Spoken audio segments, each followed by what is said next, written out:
There was once a building in Egypt that Herodotus, the father of history, considered more impressive than the pyramids at Giza.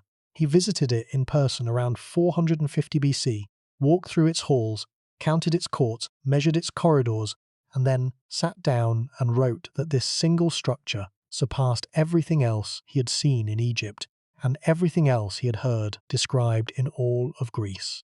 He called it the Labyrinth. He wrote that it contained 12 roofed courts, arranged with their gates facing one another, 6 in a row on the northern side and 6 on the southern, all enclosed within a single outer wall. He wrote that it contained 3,000 rooms, 1,500 above ground and 1,500 below, and that the rooms below ground were shown to no visitor because they contained the tombs of the sacred crocodiles and of the kings who had built the complex. He wrote that the rooms above ground surpassed all other human works he had ever seen, and that the passages through the chambers and the winding paths through the courts filled him with endless wonder as he passed, from courtyard to gallery, from gallery to chamber, from chamber to another courtyard again. That is not a casual traveller offering vague praise. That is a man who had seen the temples of Babylon, the monuments of Persia, and the engineering works of the Greek world, standing inside a building that made all of those seem modest by comparison. Strabo visited the same site roughly 4 centuries later, around 25 BC, and confirmed the account. Diodorus Siculus described it. Pliny the Elder wrote about it. For nearly 1,000 years, the greatest minds of the classical Mediterranean world agreed on one thing. The Labyrinth of Egypt was one of the most extraordinary buildings ever constructed by human hands. These were not credulous tourists easily impressed by foreign architecture. Herodotus had travelled through Persia and Babylon. Strabo had crossed the entire Mediterranean world from end to end, documenting the geography and monuments of dozens of civilizations. They were men who had seen the greatest achievements of multiple cultures, and they agreed, independently and across centuries of observation, that the Labyrinth of Egypt surpassed them all.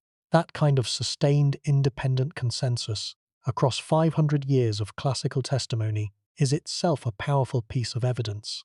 It tells us that whatever stood at Hawara was not merely large, not merely impressive, but genuinely unprecedented in the experience of the most widely travelled and most intellectually rigorous observers the ancient world had to offer.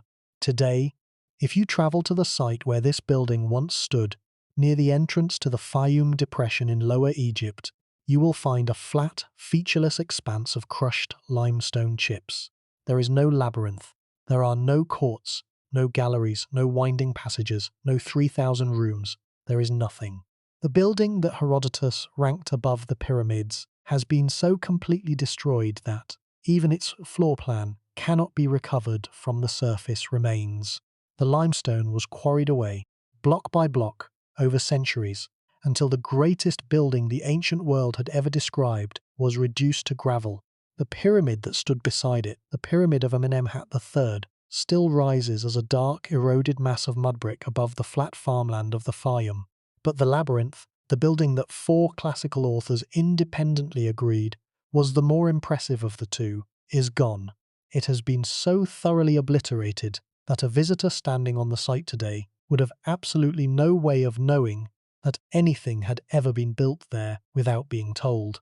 By the end of tonight, you are going to understand how a monument that surpassed the pyramids in the eyes of the ancient world vanished so completely that modern archaeology has struggled for more than a century to determine even its basic dimensions. You are going to understand who built it, and why, and what it meant to the civilization that created it. And you are going to understand what its destruction tells us about the fragility of even the most celebrated achievements of human civilization. Because the Labyrinth of Hawara is not merely a lost building. It is the most famous building that no longer exists. It is the most praised structure in all of classical literature that has left almost no physical trace. It is proof that fame does not protect, that admiration does not preserve, and that the written word can outlive the stone it describes by thousands of years. The gap between the literary labyrinth and the archaeological labyrinth, between the building that Herodotus praised and the rubble field that Flinders Petrie found when he came looking for it in 1888 is one of the most unsettling distances in the entire history of human civilization. It is the distance between the greatest praise ever bestowed on a building and the most complete destruction ever inflicted on one. And it is a distance that should make anyone who believes that greatness is its own protection think very carefully about what that belief is actually worth. Before we get started, if you find these mysteries as fascinating as we do, take a second to like the video or subscribe. It is a simple action, but it helps this channel reach more curious minds like yours. Now, let us begin. To understand the labyrinth, you must first understand the king who built it and the world he ruled. Amenemhat III was the 6th pharaoh of the 12th dynasty of Egypt, and by the consensus of modern scholarship, he was the most powerful ruler that dynasty ever produced. He came to the throne around 1860 BC, according to the conventional chronology, and he reigned for approximately 46 years, an extraordinarily long reign by any standard, long enough for a child born at the beginning of his rule to grow old and die before the king himself passed from the scene. During those 4.5 decades, Amenemhat III presided over what most Egyptologists regard as the absolute peak of the Middle Kingdom, a period of such political stability, economic prosperity, and administrative sophistication that later generations of Egyptians looked back on it as a golden age. The Turin royal canon, the fragmentary papyrus that preserves the most comprehensive ancient Egyptian king list, gives his reign a length that confirms the archaeological evidence. This was a king who had time, resources, and the institutional machinery to build on a scale that few of his predecessors could match. His throne name, Nimatri, meaning belonging to the justice of Ra, appears on monuments throughout Egypt and beyond, from the turquoise mines of Sinai to the quarries of the eastern desert, from the temples of Upper Egypt to the agricultural settlements of the Fayum. The 12th dynasty itself was one of the most remarkable ruling families in Egyptian history. Founded by Amenemhat I around 1985 BC, it lasted for more than 2 centuries and produced a succession of kings whose administrative reforms, military campaigns, and building projects transformed the Egyptian state. The dynasty pioneered the practice of co-regency, in which the reigning king elevated his chosen successor to the throne during his own lifetime, ensuring a smooth transition of power and eliminating the succession crises that had plagued earlier periods. This system of co-regency was itself a kind of architectural innovation, a political structure designed with the same careful engineering that the 12th dynasty brought to its physical monuments. Senusret I, Amenemhat II, Senusret II, Senusret III, each of these kings built upon the foundations laid by his predecessor, expanding Egyptian territory, strengthening the bureaucracy, fortifying the borders, and constructing monuments that demonstrated the dynasty's power and piety. The result was an unbroken chain of competent rulers that gave Egypt nearly 200 years of stability, a span of time that exceeds the entire duration of many later dynasties and that rivals the great eras of the Old Kingdom for sustained administrative achievement. Senusret III, the father of Amenemhat III, deserves particular attention because his reign set the stage for the extraordinary achievements that followed. Senusret III was a warrior king, a conqueror who campaigned deep into Nubia and established a chain of massive fortresses along the second cataract of the Nile that controlled access to the gold and mineral resources of the south.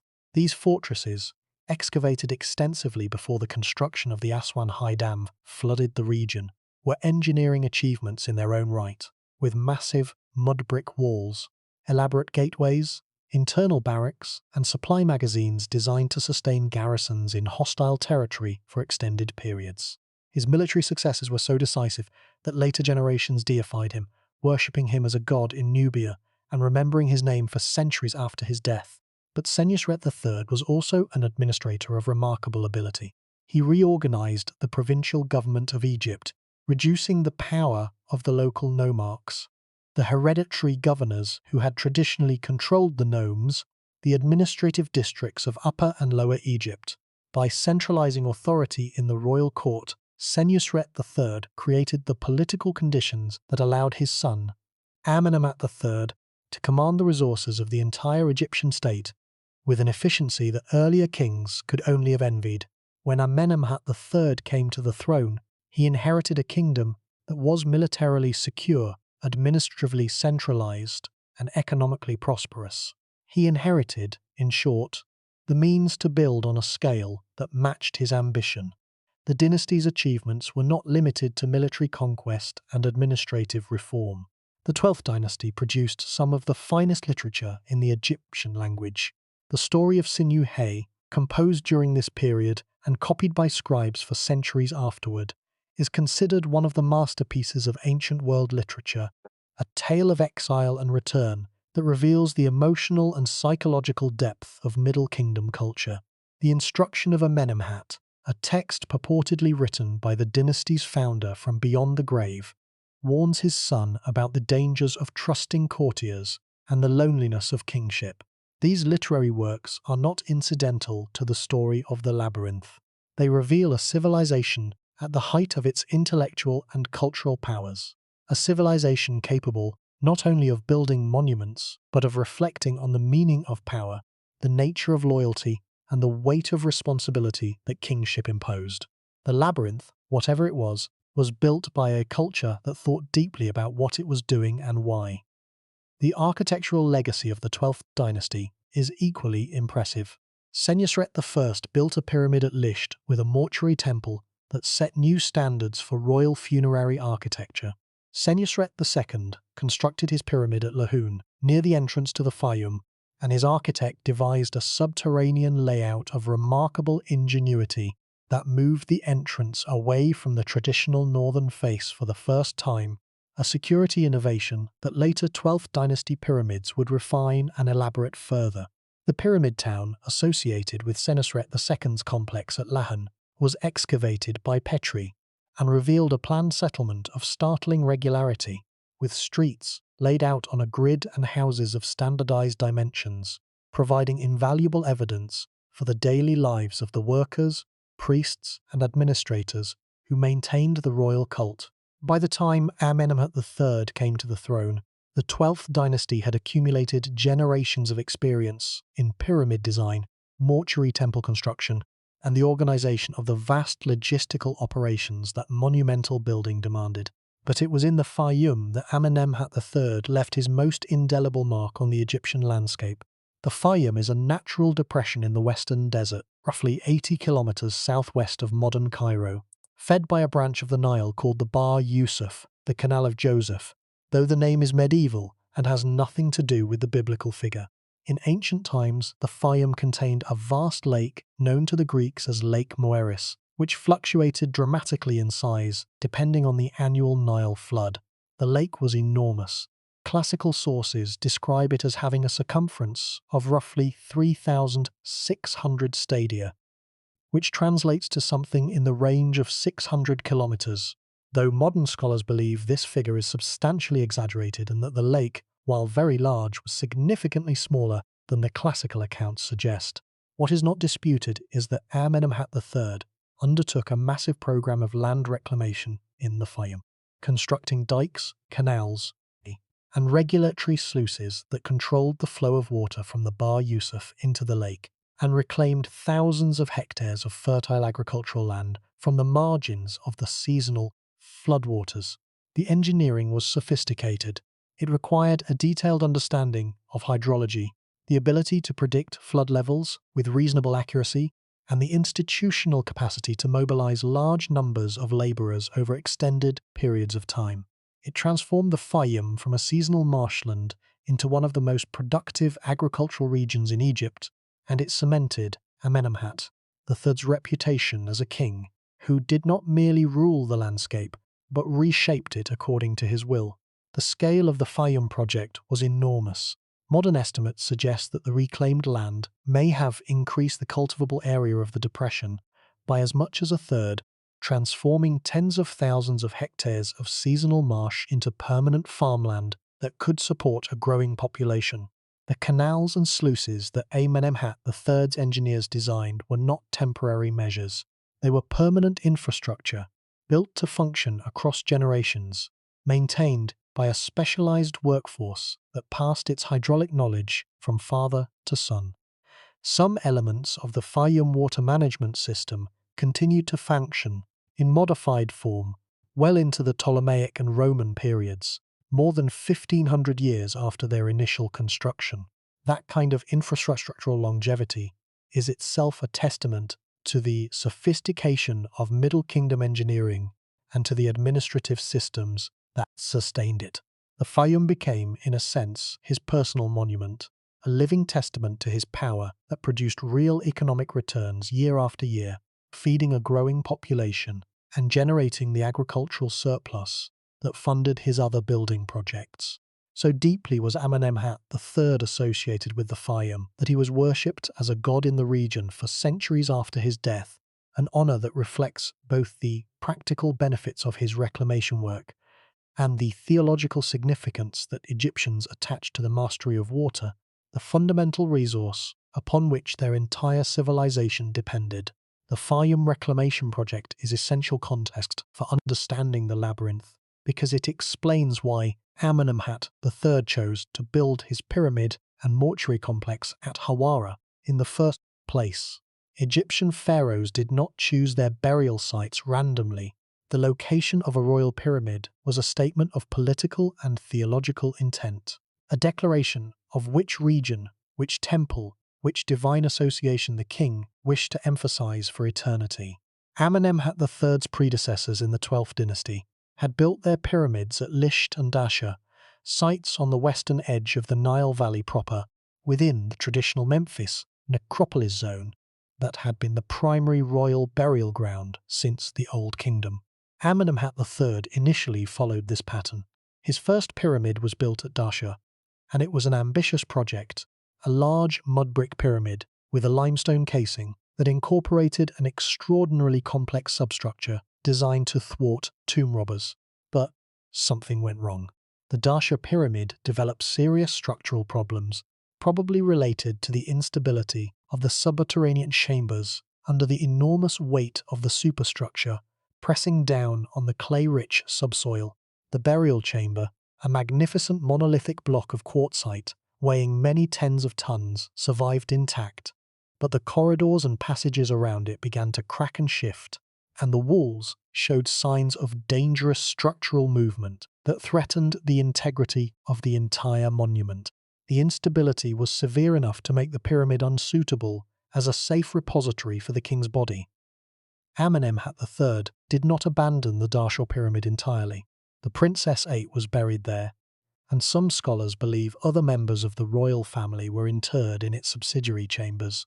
But the king himself needed a new tomb, and he chose to build it at Hawara, at the very entrance to the Fayum, the region where his greatest achievements as a living ruler had been accomplished. The choice of Hawara was both practical and symbolic. Practically, the site offered stable geological conditions, a firm limestone bedrock that could support the weight of a pyramid without the subsidence problems that had plagued Dahshur. Symbolically, it placed the king's eternal resting place at the gateway to the region he had transformed, ensuring that his mortuary cult would be sustained by the agricultural wealth of the lands he had reclaimed. The Hawara pyramid was not merely a replacement for the failed Dahshur project. It was a declaration that Amenemhat III's legacy belonged to the Fayum, to the new landscape he had created, rather than to the old necropolis traditions of the Memphis region. The pyramid at Hawara is not, by Old Kingdom standards, a large structure. Its base measures approximately 100 meters on each side, and it originally rose to a height of roughly 58 meters. It was built of mud brick with a limestone casing, following the construction technique that had become standard during the Middle Kingdom, when the vast reserves of labour and the political centralization that had enabled the construction of solid stone pyramids during the 4th dynasty were no longer available. Mud brick pyramids were faster and cheaper to build than their stone predecessors, but they were also more vulnerable to the elements. Once the protective limestone casing was stripped away, as it eventually was at every Middle Kingdom pyramid, the mud brick core was exposed to wind and rain, and the pyramid began to erode. The pyramid at Hawara today is a dark, roughly conical mound of weathered mud brick its geometric precision entirely lost, its surface scarred by centuries of erosion and by the tunnels of treasure hunters who bored into its mass in search of the burial chamber. It looks nothing like the sharp-edged geometric form it once possessed. It looks, from a distance, like a natural hill, and it would be easy to pass it without recognizing it as a human construction at all. But beneath this unpromising exterior, the Pyramid of Hawara conceals one of the most remarkable engineering achievements of the ancient world. The substructure, the system of passages, chambers, and blocking devices that protected the king's burial, is a masterpiece of anti-robbery design, so complex that even the modern archaeologists who excavated it found it genuinely difficult to navigate. The entrance to the substructure is not, as one might expect, on the northern face of the pyramid, where Egyptian convention had placed pyramid entrances for more than 1,000 years. It is on the southern face, a deliberate break with tradition intended to confuse anyone seeking to reach the burial chamber. From the entrance, a passage descends into the bedrock and then turns through a series of corridors that double back on themselves, incorporating dead-end passages, concealed doorways, sliding blocking stones, and chambers designed to mislead intruders into believing they have reached a dead end when the true path lies hidden behind them. The passages were not merely blocked. They were designed to deceive, to create the impression that the tomb had already been fully explored, when in fact the real burial chamber lay deeper still, accessed by a passage hidden beneath a floor slab that would have been invisible to anyone who did not know exactly where to look. One corridor leads to a chamber that appears to be the burial room, but is in fact a decoy, an empty space designed to convince intruders that the tomb had already been robbed or that they had found all there was to find. The real burial chamber lies deeper, protected by additional turns and tricks that would have exhausted the patience and the lamp oil of any ancient intruder. The man who eventually penetrated this labyrinthine substructure was Flinders Petrie, and his arrival at Hawara in 1888 marks one of the pivotal moments in the history of Egyptian archaeology. Petrie was, by the late 1880s, already the most methodical excavator working in Egypt. He had developed techniques of systematic recording, stratigraphic observation, and artifact preservation that were decades ahead of his contemporaries, most of whom were still essentially treasure hunters with academic credentials. Petrie had already excavated at Tanis, at Naucratis, and at the pyramids of Giza, where his precision measurements of the Great Pyramid had earned him an international reputation for meticulous accuracy and an uncompromising insistence on scientific standards that set him apart from virtually every other excavator of his generation. When Petrie arrived at Hawara, he was drawn not primarily by the pyramid but by the labyrinth, the building that Herodotus had described in such extraordinary terms, and that no modern traveller or scholar had been able to locate with certainty. The assumption, based on the classical descriptions, was that the labyrinth stood adjacent to the pyramid, and Petrie intended to find it, excavate it, and present its plan to the scholarly world as one of the great archaeological discoveries of the century. What Petrie found instead was devastation. The area south of the pyramid, where the labyrinth should have been according to the classical accounts and the topography of the site, was a flat expanse of limestone chips, the crushed residue of a building that had been systematically quarried down to its foundations and, in many places, below its foundations. Petrie later wrote that the destruction was so complete that the very floor levels of the original building had been removed, leaving nothing but a surface of broken stone fragments that offered almost no clue to the arrangement of the rooms above. He spent weeks trenching through this debris field, searching for wall lines, column bases, foundation cuttings in the bedrock, anything that would allow him to reconstruct even a partial plan of the structure. The results were meagre. He found fragments of granite columns, pieces of inscribed limestone wall blocks, and the occasional cutting in the bedrock that indicated where a wall or column had once stood. But the building itself, the 3,000 rooms that Herodotus had described, the winding passages, the covered courts, the galleries that had filled the father of history with wonder, was gone. Petrie was standing on the site of the most celebrated building in the ancient world, and there was almost nothing left to excavate. The moment deserves to be felt, not merely noted. Petrie was a man who had dedicated his career to the recovery of the ancient world, who believed passionately that careful excavation could reveal the truth behind the classical sources, who had come to Hawara specifically to find the labyrinth and present it to an expectant scholarly community. And what he found was a limestone desert, a field of rubble, the physical evidence of a destruction so thorough that it amounted to a kind of architectural murder. The building had not merely fallen into ruin through the ordinary processes of decay and neglect. It had been deliberately dismantled, its stones carried away for reuse in other constructions, its columns broken up and transported, its walls reduced to chips, its very foundations quarried out and carted off to building sites whose locations we will never know. Whoever had destroyed the labyrinth had not simply allowed it to decay. They had actively consumed it, treating one of the wonders of the ancient world as nothing more than a quarry, a source of ready-cut building material for projects whose names and purposes have themselves been long forgotten. The irony is devastating. The labyrinth was destroyed to build other buildings that themselves no longer exist. The stone was recycled into oblivion, and the literary descriptions, the words of Herodotus and Strabo and Diodorus and Pliny, survived when the stone did not. The words outlived the walls by more than 1,000 years. Petrie did not give up. He turned his attention to the pyramid itself, and here he had far better success, though the work was grueling beyond what most modern excavators would consider acceptable. The substructure of the Hawara pyramid was flooded with groundwater that had seeped into the passages over centuries, and Petrie and his small team spent months working in water-filled corridors, bailing and pumping continuously, crawling through cramped passages in near total darkness, breathing air that was thick with the smell of ancient sediment and damp limestone. The conditions were so physically demanding that Petrie later described the Hawara excavation as one of the most difficult he had ever undertaken.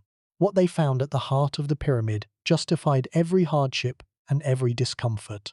The burial chamber is a single block of quartzite, a monolithic sarcophagus chamber weighing an estimated 110 tons, hollowed out to create a room approximately 7 meters long, 2.5 meters wide, and nearly 2 meters high. This single block of stone, quarried at Gebel El Ahmar near modern Cairo, transported to Hawara across a distance of roughly 100 kilometers, lowered into a pit cut in the bedrock, and then hollowed out with copper tools and abrasive sand, represents one of the most extraordinary feats of stoneworking in the ancient world. The numbers are striking.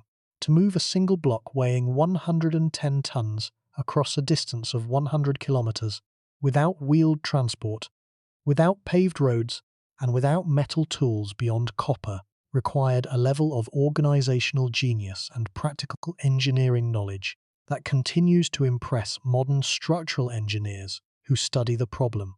The quartzite was chosen not only for its extreme hardness and durability, but also for its symbolic associations with the sun god Ra, whose golden reddish radiance the stone was thought to embody. Placing the king's body within a quartzite chamber was equivalent to enclosing him in solidified sunlight, wrapping him in the substance of divinity itself. The chamber was roofed with 3 quartzite slabs, each weighing approximately 45 tons, which had been slid into position over the chamber and then sealed with meticulous precision. The engineering required to position these roofing slabs was itself a formidable achievement, requiring purpose-built ramps, teams of labourers working in precise coordination, and a level of spatial planning that accounted for the future construction of the pyramid above. Above the quartzite roof, a relieving chamber of massive limestone blocks had been constructed to distribute the weight of the pyramid above and prevent the quartzite slabs from cracking under the cumulative pressure of tens of thousands of mud bricks. And above that, a series of brick arches further dissipated the enormous load. The engineering was meticulous, painstaking, and designed to protect the burial for eternity. And yet, despite all of these extraordinary precautions, the burial had been robbed in antiquity. When Petrie reached the chamber, He found it largely empty, except for scattered fragments of the king's funerary equipment, a few bones, and the shattered remains of two quartzite sarcophagi, one belonging to Amenemhat III and one, to the surprise of the excavators, belonging to a princess named Neferupta, whose presence in the king's burial chamber raised questions that scholars continue to debate more than a century later. The discovery of Neferupta's sarcophagus was itself a small mystery within the larger mystery of Hawara, because a separate tomb for Neferupta was later discovered approximately 2 kilometers south of the pyramid, raising the question of whether she had been buried twice, or whether one of the burials was a cenotaph, a symbolic tomb rather than an actual interment. The answer remains uncertain, and the relationship between Neferupta and Amenemhat III, possibly his daughter or co-regent, continues to generate scholarly discussion and disagreement. Petrie's work at Hawara yielded treasures beyond the pyramid itself. In the Roman period cemetery adjacent to the pyramid, he discovered a remarkable collection of mummy portraits, painted panels of wood or linen that covered the faces of the dead. These portraits, painted in encaustic wax or tempera, depicted the deceased with a startling naturalism that shocked the Victorian art world when Petrie exhibited them in London. The faces that stared out from these panels were vivid, individual, and hauntingly alive. Men and women and children, rendered with a skill and an emotional directness that seemed to collapse the distance between the ancient and the modern world. The fire mummy portraits, as they came to be known, are today regarded as among the most important surviving examples of ancient panel painting, a tradition that would eventually evolve into the icon painting of the Byzantine world. They are also a poignant reminder that the site of Hawara continued to function as a sacred landscape long after the labyrinth and the pyramid had ceased to be the focus of active cult worship. For centuries after the destruction of the labyrinth, people continued to bury their dead in the shadow of the ruined pyramid, continued to bring their loved ones to the place where a king had once sought eternity, as though the sanctity of the site persisted even after the monument that had created it had been reduced to rubble. The discovery of the burial chamber was a triumph of excavation technique, but it was also a confirmation of the central paradox of Hawara. The pyramid, which was the lesser monument in ancient eyes, had survived in diminished but recognizable form. The labyrinth, which was the greater monument, the building that had inspired more classical admiration than any other structure in Egypt, had been obliterated beyond recovery. The stone endured where it was buried underground, protected by the mass of mud brick above it. It vanished where it was exposed to the surface, vulnerable to the practical calculations of later builders who saw not a wonder of the world, but a convenient source of pre-cut building stone. And the question that Petrie's excavation raised, the question that has haunted Egyptology for more than a century, is devastatingly simple. What was the labyrinth, exactly, and why was it so extraordinary that the most travelled and most critical writers of the ancient world considered it the greatest building in Egypt?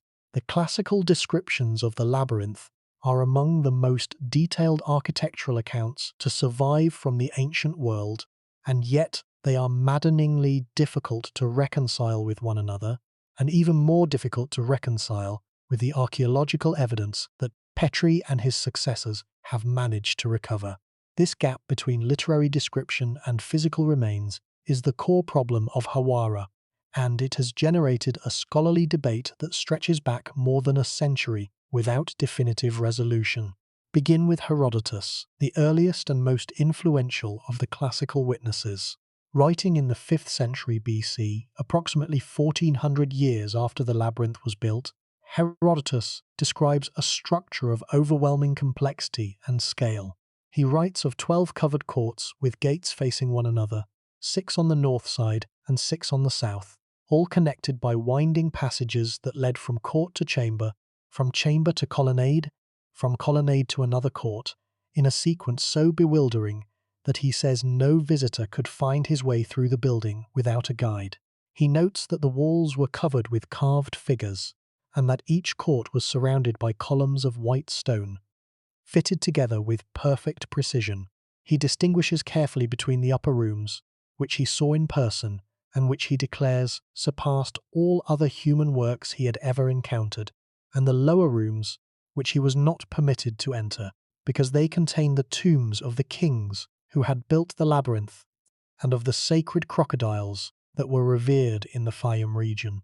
The total number of rooms, he says, was 3,000, 1,500 above ground, and 1,500 below, and then he delivers the verdict that has echoed through the centuries with the weight of settled conviction. The labyrinth surpassed even the pyramids. Strabo, writing approximately 4 centuries after Herodotus, provides a different but complementary account.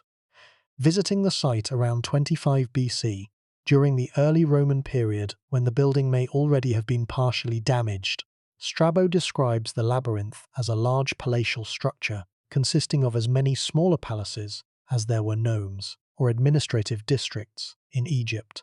He says that each nome had a dedicated hall within the complex, complete with its own courts, colonnades, and chambers, and that the total number of these halls corresponded to the number of nomes, which was in the range of 36 to 42, depending on the period and the system of counting employed.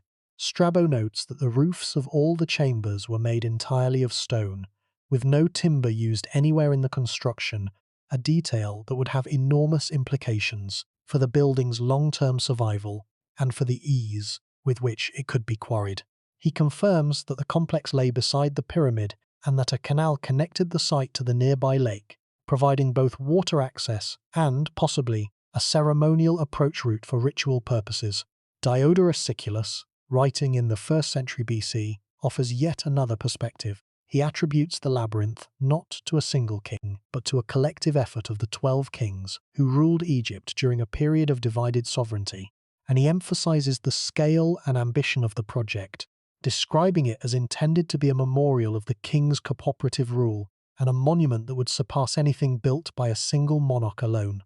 Pliny the Elder, writing in the 1st century AD, provides specific measurements and dimensions that have tantalized scholars ever since, and his account is notable for its emphasis on the underground portions of the complex, which he describes as the more extraordinary of the 2 levels, constructed with such skill and such expensive materials that the upper level, impressive as it was, served primarily as a vestibule for the wonders below. Pliny also mentions the use of porphyry and granite in the construction, materials that would have been quarried hundreds of kilometers from Hawara, at sites in the eastern desert and at Aswan, and transported to the Fayum at enormous expense of labor and logistical effort. These 4 accounts, spanning roughly 5 centuries of classical observation, agree on several essential points. The labyrinth was a vast and complex building. It was located adjacent to a pyramid. It contained numerous courts, halls, and chambers arranged in a bewildering sequence. It was built of stone, including expensive imported materials, and it was, by the unanimous verdict of every ancient witness who described it, one of the most impressive structures in Egypt, ranking with or surpassing the pyramids themselves in the estimation of men who had seen both. But they disagree on crucial details. Herodotus gives 3,000 rooms. Strabo gives a number linked to the nomes. Diodorus attributes the building to 12 kings rather than 1. Pliny emphasizes the subterranean levels, while Herodotus emphasizes the upper ones. And none of them provides a clear, systematic architectural plan that would allow a modern reader to reconstruct the building's layouts with the kind of confidence that archaeological evidence normally provides. This ambiguity would be merely frustrating if the physical remains could supply the missing clarity. But they cannot. The destruction of the labyrinth is so complete that the archaeological evidence amounts to little more than a scattering of architectural fragments and a series of cuttings in the bedrock that indicate where walls and columns once stood but reveal almost nothing about the spatial relationships between them. Petrie's excavation in 1888 and 1889, despite his characteristic thoroughness and his willingness to endure conditions that would have broken lesser excavators, yielded a plan that is more absence than presence, a ghostly outline of foundations and floor cuttings that suggests the general extent of the building but reveals almost nothing about its internal arrangement or its vertical organization. Petrie estimated that the complex covered an area of roughly 304 meters from north to south and 244 meters from east to west, an area of approximately 74,000 square meters, larger than many ancient temple complexes and significantly larger than any known Egyptian mortuary temple from any period of Egyptian history. But within that vast footprint, the evidence for individual rooms, corridors, and courts is fragmentary at best and entirely non-existent at worst. The question of what happened to the labyrinth, physically, is easier to answer than the question of what it looked like when it stood. The building was constructed primarily of limestone, the same fine white limestone that was used for temple and tomb construction throughout Egyptian history. Limestone is an excellent building material, strong, workable, and attractive when polished to a smooth finish, but it has one critical vulnerability: it is easily reusable.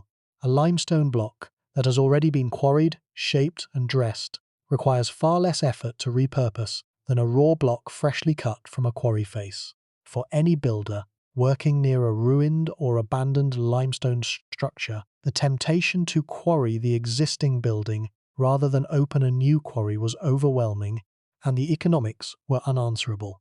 Why cut new stone when perfectly good dressed blocks are available for the taking? And the labyrinth, with its thousands of prepared limestone blocks, its dressed surfaces, its precisely fitted joints, was an irresistible source of building material for later construction projects in a region undergoing rapid development. The destruction almost certainly began during the Roman period, when the Fayum experienced a prolonged economic boom driven by Roman agricultural investment and settlement. The Romans transformed the Fayum into one of the most intensively cultivated regions in the entire Mediterranean world, building new towns, temples, bathhouses, villas, and administrative buildings across the depression. These construction projects required enormous quantities of dressed stone, and the nearest available source of pre-cut, pre-shaped limestone was the abandoned temple complex at Hawara. Block by block, column by column, the labyrinth was dismantled and its stone carried away to become the walls of Roman bathhouses, the foundations of Roman villas, the pavements of Roman streets, the lintels of Roman doorways. The process was not instantaneous. It took centuries, probably beginning in the 1st or 2nd century AD, accelerating during the 3rd and 4th centuries as Roman building activity in the Fayum intensified, and continuing until the available material was exhausted. By the time the Roman period ended in the 7th century, the labyrinth had been reduced to the field of limestone chips and bedrock cuttings that Petrie found in 1888. The speed of the destruction is itself instructive. Strabo, visiting around 25 BC, still saw a recognizable building, even if parts of it may already have been damaged. By the time Pliny wrote in the 1st century AD, the building was still known and described, though it is unclear whether Pliny visited it in person or relied on earlier accounts. Sometime between the 1st century AD and the 4th or 5th century, the building ceased to exist as a coherent structure. That means the labyrinth was dismantled in roughly 3 to 4 centuries, a blink of an eye in archaeological terms. A building that had stood for more than 1800 years, from the reign of Amenemhat III around 1800 BC to the late Roman period, was consumed in less than a quarter of that time. The destruction was not the work of barbarians or vandals. It was the work of practical builders who needed stone and saw no reason to quarry fresh material when a perfectly good source of pre-cut blocks was sitting unused in the desert. The labyrinth was not destroyed by ignorance. It was destroyed by efficiency. And that is perhaps the most chilling aspect of its loss. The people who dismantled it knew exactly what they were doing. They simply did not care. This raises a question that extends far beyond ancient Egypt. How many other monumental buildings of the ancient world were destroyed not by war, not by natural disaster, not by the passage of time, but by the entirely rational decision of later builders to reuse their stone? The answer, based on the archaeological evidence from across the Mediterranean and the Near East, is a staggering number. The great temples of ancient Greece were quarried for their marble. The monumental buildings of Rome were dismantled for their travertine and their brick. The medieval cathedrals of Europe were built, in many cases, with stone taken from Roman ruins. The practice of architectural cannibalism, of feeding the construction projects of the present with the physical remains of the past, is one of the most consistent and most destructive patterns in the entire history of human civilization. And the Labyrinth of Hawara is its most extreme and most devastating example, because no other building that was destroyed in this way had been so universally praised by the ancient world. The destruction of the labyrinth is not merely a loss, it is a betrayal. The ancient world praised it as its greatest achievement and then ate it alive, and it gets worse. The destruction was not limited to the superstructure. In many areas, the foundations themselves were quarried out. The very bedrock cuttings that might have preserved the building's plan were damaged or obliterated by stone robbers digging below floor level to extract every last usable piece of material. The result is a site where even the negative evidence, the cuttings and channels and socket holes in the rock that would normally allow archaeologists to reconstruct a vanished building with reasonable confidence, has been compromised almost beyond usefulness. Petrie's plan of the labyrinth is, by his own honest admission, incomplete and heavily conjectural, and subsequent scholars have questioned whether the fragments he recorded are sufficient to support any confident reconstruction of the building's layout. The German Egyptologist Dieter Arnold, one of the foremost authorities on Egyptian royal architecture in the 20th century, has argued that the destruction is so severe and so comprehensive that any attempt to reconstruct the labyrinth's plan from the archaeological remains alone is essentially speculative, an exercise in imaginative architecture rather than evidence-based reconstruction. Arnold's assessment is sobering in its implications. It means that our knowledge of the most celebrated building in ancient Egypt depends almost entirely on the literary sources, on the words of travelers who visited the building when it still stood, and whose descriptions are themselves partial, inconsistent, and shaped by the literary conventions and cultural assumptions of their own time. We are in the position of someone trying to reconstruct a symphony from a handful of reviews, written by critics who heard it performed once, each critic attending a different movement and describing it in the vocabulary of a different era. The reviews agree that the symphony was magnificent. They disagree on almost everything else. The Italian architect and scholar Gianpaolo Cannavale has attempted to reconcile the classical descriptions with the archaeological remains by proposing a reconstruction that treats the labyrinth as a series of interconnected temple courts arranged around a central axis, with subsidiary chambers and magazines extending laterally from the main processional route. Cannavale's reconstruction is elegant and architecturally plausible, but it remains, as he himself acknowledges, a hypothesis rather than a demonstrated fact, because the archaeological evidence is insufficient to confirm or deny any specific arrangement of internal spaces. Other scholars, including the Dutch Egyptologist Harco Willems, have approached the problem from a different angle, focusing on the administrative texts and papyri from the Middle Kingdom that document the organization of the nome system and the role of the royal court in coordinating provincial governance. If the labyrinth served an administrative function, as Strabo's account suggests, then the textual evidence for Middle Kingdom administration may provide indirect clues about the building's organization and purpose, even in the absence of direct architectural evidence. But here is the problem with relying on the literary sources. The labyrinth as described by Herodotus and Strabo does not easily fit into any known category of Egyptian architecture. No other Egyptian mortuary temple approaches the scale or complexity that the classical writers describe. The mortuary temples of the New Kingdom pharaohs, massive complexes like the Ramesseum of Ramesses II and Medinet Habu of Ramesses III, are impressive structures by any standard, but they follow a relatively standardized plan of open courts, hypostyle halls, and inner sanctuaries that bears little resemblance to the labyrinthine arrangement of interconnected halls and winding passages described by the classical sources. The labyrinth, as described in the literary tradition, is something genuinely unique in Egyptian architecture, a building without clear parallels, without obvious antecedents, and without successors. This uniqueness is itself a problem for scholarship.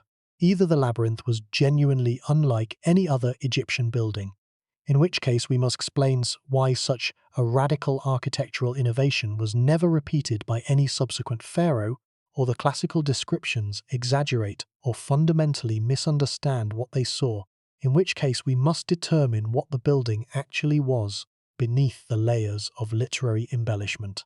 Several scholars have proposed solutions to this dilemma, and the debate between them illuminates the fundamental difficulties of reconstructing a building that exists primarily in literary rather than archaeological form. One school of thought, associated with the British Egyptologist Barry Kemp, suggests that the labyrinth was essentially a very large but architecturally conventional mortuary temple that the classical visitors, unfamiliar with the conventions and spatial logic of Egyptian temple design, described in terms that made it sound more exotic and more labyrinthine than it actually was. According to this interpretation, the 3,000 rooms of Herodotus are an exaggeration or a misunderstanding, perhaps a confusion between rooms and the smaller cells, magazines, and storage chambers that surrounded the main halls of a large Egyptian temple complex, and that would have been counted individually by a visitor trying to estimate the total number of distinct spaces within the building.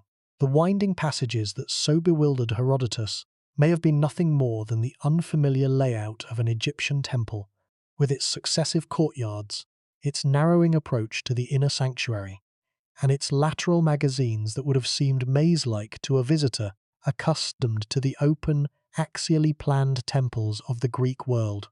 The building was impressive in this view because of its sheer size and the quality of its decoration, rather than because of any genuinely novel architectural plan. A competing interpretation, associated with scholars who take the classical sources more literally, argues that the labyrinth was genuinely anomalous, a building designed on principles fundamentally different from those of a standard mortuary temple. Some versions of this interpretation suggest that the labyrinth served an administrative as well as a funerary function, perhaps housing the offices, archives, and ceremonial reception halls of the nome governments during royal festivals or periodic gatherings of the provincial administration, which would explain Strabo's statement that each nome had its own dedicated hall within the complex. Others have suggested that the labyrinth incorporated a funerary palace, a structure designed to house the king's spirit in the afterlife in a manner that went far beyond the provision of a simple mortuary temple with its offerings and its cult statues.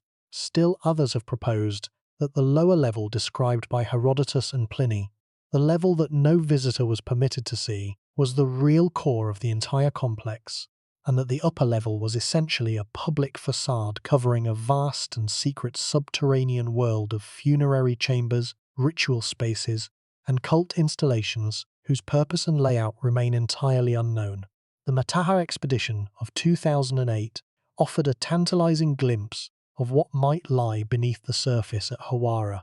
Using ground-penetrating radar technology, the expedition scanned a large area south of the pyramid and reported finding evidence of massive underground structures, including walls, chambers, and what appeared to be a grid-like arrangement of rooms at considerable depth below the modern surface.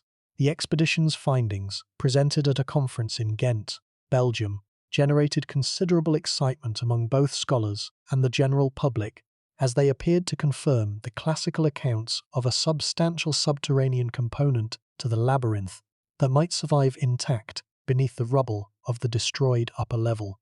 But the findings have also been met with appropriate caution by some Egyptologists, who note that ground-penetrating radar can produce ambiguous and sometimes misleading results in the complex geological environment of the Fayum, where layers of limestone, sand, clay, and water-saturated sediment can create reflections that mimic architectural features.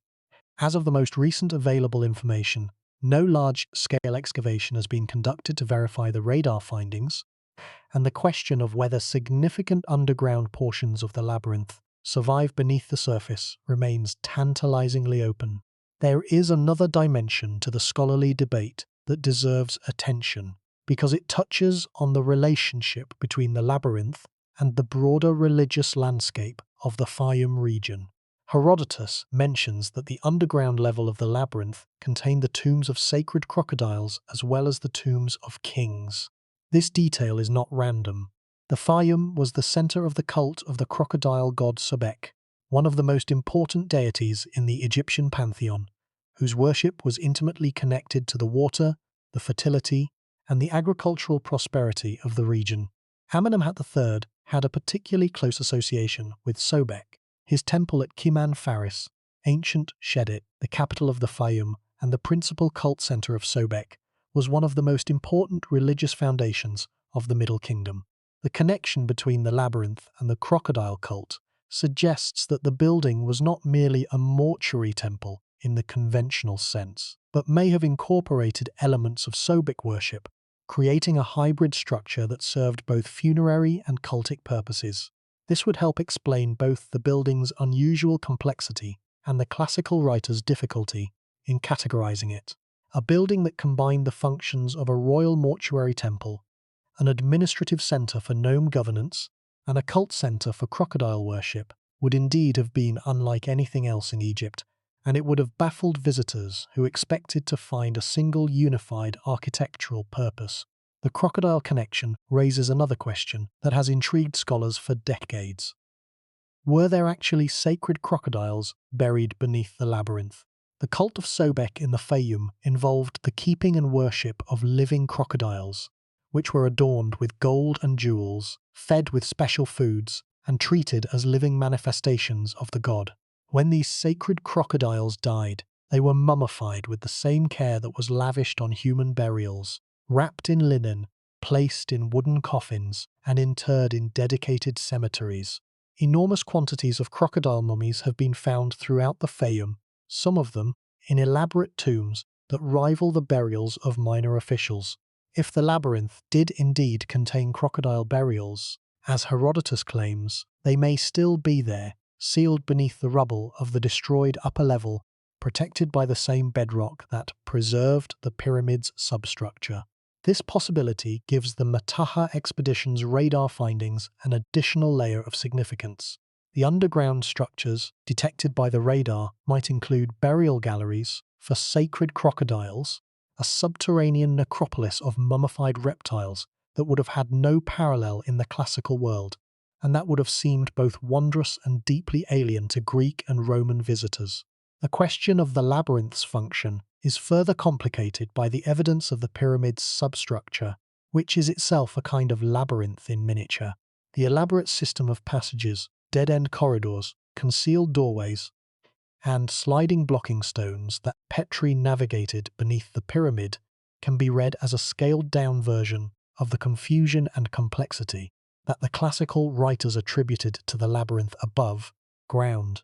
This raises the possibility that the Egyptian word from which the Greek term labyrinth was derived may have referred not to a maze in the modern sense, but to a complex of interconnected chambers designed to confuse, to misdirect, and to protect something sacred from unauthorized access. If the substructure of the pyramid was, in Egyptian terms, a labyrinth, then the mortuary temple adjacent to it may have been called by the same name, and the Greek visitors may have applied the term to the entire complex without understanding that it had specific architectural and theological connotations in the Egyptian language. The linguistic question is itself unresolved. The Greek word labyrinthos was traditionally associated with the Cretan palace of Knossos and the myth of the Minotaur, but some scholars have argued that the word has Egyptian rather than Greek origins. One proposed etymology derives it from the throne name of Amenemhat III himself, Nimatre, which the Greeks sometimes rendered as Labares or Lamares. If this etymology is correct, then the word labyrinth, which has come to mean any confusing maze-like structure in virtually every modern European language, may originally have been nothing more than a proper noun, the name of a single building associated with a single king, transformed by centuries of cultural transmission into a generic term for architectural complexity itself. The word outlived the building, the metaphor outlived the reality. And today, when someone describes a confusing bureaucratic process or an overly complex building as labyrinthine, They are using a word that may trace its ultimate origin to a ruined mortuary temple at the edge of the Fayum Depression, a building that no living person has seen for nearly 2,000 years. There is a deeper irony embedded in the linguistic history that connects the Labyrinth of Hawara to the Labyrinth of Knossos. The Cretan palace, excavated by Arthur Evans beginning in 1900, was itself a complex of interconnected rooms, corridors, magazines, and ceremonial spaces that Evans described as labyrinthine. Evans believed that the Greek myth of the labyrinth, the maze built by Daedalus to contain the Minotaur, was a distant folk memory of the Palace of Knossos, with its confusing floor plan and its association with bull worship. But if the word labyrinth derives from the Egyptian building rather than the Cretan one, then the myth may have a more complicated genealogy than Evans imagined. Perhaps the Greek word for architectural confusion was borrowed from the Egyptian monument, applied retrospectively to the Cretan palace, and then woven into the myth of the Minotaur by storytellers who no longer remembered the original referent. If so, then the Labyrinth of Hawara is the ancestor not only of the word but of the myth, the original source of one of the most enduring stories in Western civilization, a story about a building so complex that those who entered it could never find their way out. The myth speaks of a labyrinth that trapped and devoured. The reality was a building that the world praised and then consumed. The comparison with Knossos is illuminating in another way. The palace of Knossos was partially destroyed, partially buried, and then recovered by archaeology. Evans reconstructed portions of it, controversially, using reinforced concrete, and today it is one of the most visited archaeological sites in Greece. Visitors walk through the throne room, pass through the central court, and gaze at the reproduced frescoes of bull leapers and dolphins. The experience is manufactured, partly authentic and partly imagined, but it exists. It is possible to stand in the palace and form some impression, however mediated by reconstruction, of what the original building was like. No such experience is possible at Hawara. There is nothing to stand in. There is nothing to reconstruct. The labyrinth is so completely gone that even the most ambitious restoration project would have nothing to build on, no walls to repair, no columns to re-erect, no foundations stable enough to support a reconstruction. The building exists only in words, and words, however eloquent, cannot replace the thing they describe. The destruction of the labyrinth also forces a reckoning with the question of what constitutes irreplaceable loss. When a building is destroyed, what exactly vanishes? The stones can be described, the dimensions can be estimated, the general plan can be inferred from literary sources and archaeological fragments, but the experience of walking through the building, the sequence of spaces, the play of light and shadow through stone colonnades, the way the architecture shaped the visitor's emotions, and directed their attention from one revelation to the next. These are qualities that no description can fully capture and no reconstruction can reliably restore.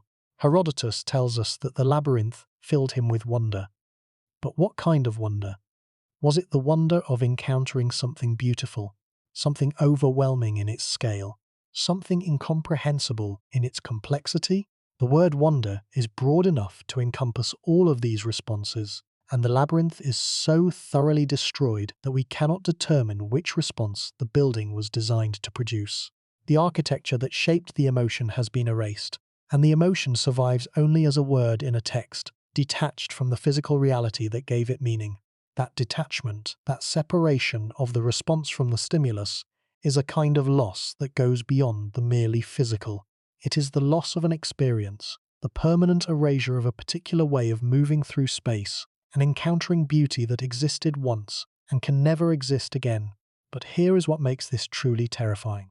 The Labyrinth of Hawara is not merely a lost building. It is a test case for the absolute limits of historical knowledge. Here is a structure that was described in specific detail by multiple independent witnesses over a span of 5 centuries. It was considered one of the greatest works of human civilization by the most traveled and most educated people of the ancient world. Its name, its location, its builder, and its general character are all known with reasonable certainty. And yet, despite all of this information, despite all of this accumulated classical testimony, we cannot reconstruct it. The physical evidence is too degraded. the literary evidence is too internally inconsistent.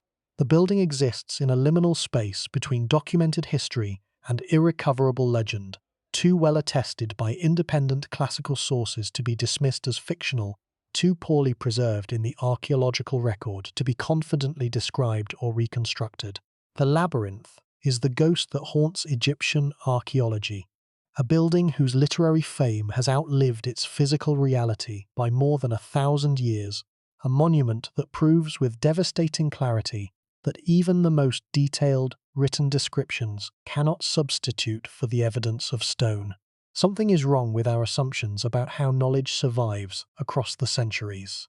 We tend to believe that a famous building is a safe building, that a monument known and praised throughout the ancient world is a monument that the ancient world would protect and preserve. The labyrinth demolishes this assumption completely. Fame did not save it. 4 of the greatest writers of the classical world praised it in terms that guaranteed its literary immortality. And not one of those writers, not one of the millions of people who read their words, could prevent the building's physical destruction. The words survived intact, the stone did not. And the gap between the words and the stone, between the literary labyrinth that lives on in the pages of Herodotus and the archaeological labyrinth that Petrie found reduced to gravel, between the building that the father of history saw with his own eyes and the rubble field that a Victorian archaeologist excavated with his own hands, is the gap that defines the entire problem of Hawara. It is a gap that may never be closed, and the fact that it may never be closed, that the most famous building in the ancient world may remain permanently unknowable, despite being permanently remembered, is itself the most important and most unsettling lesson that the Labyrinth of Hawara has to teach the modern world about the limits of preservation and the fragility of even our most celebrated achievements. The story of the Labyrinth of Hawara gains its deepest resonance when it is placed alongside other moments in the history of human civilization, when monuments of the highest renown were destroyed so completely that only their literary reputations survived, because the labyrinth was not the only building in the ancient world to suffer this fate.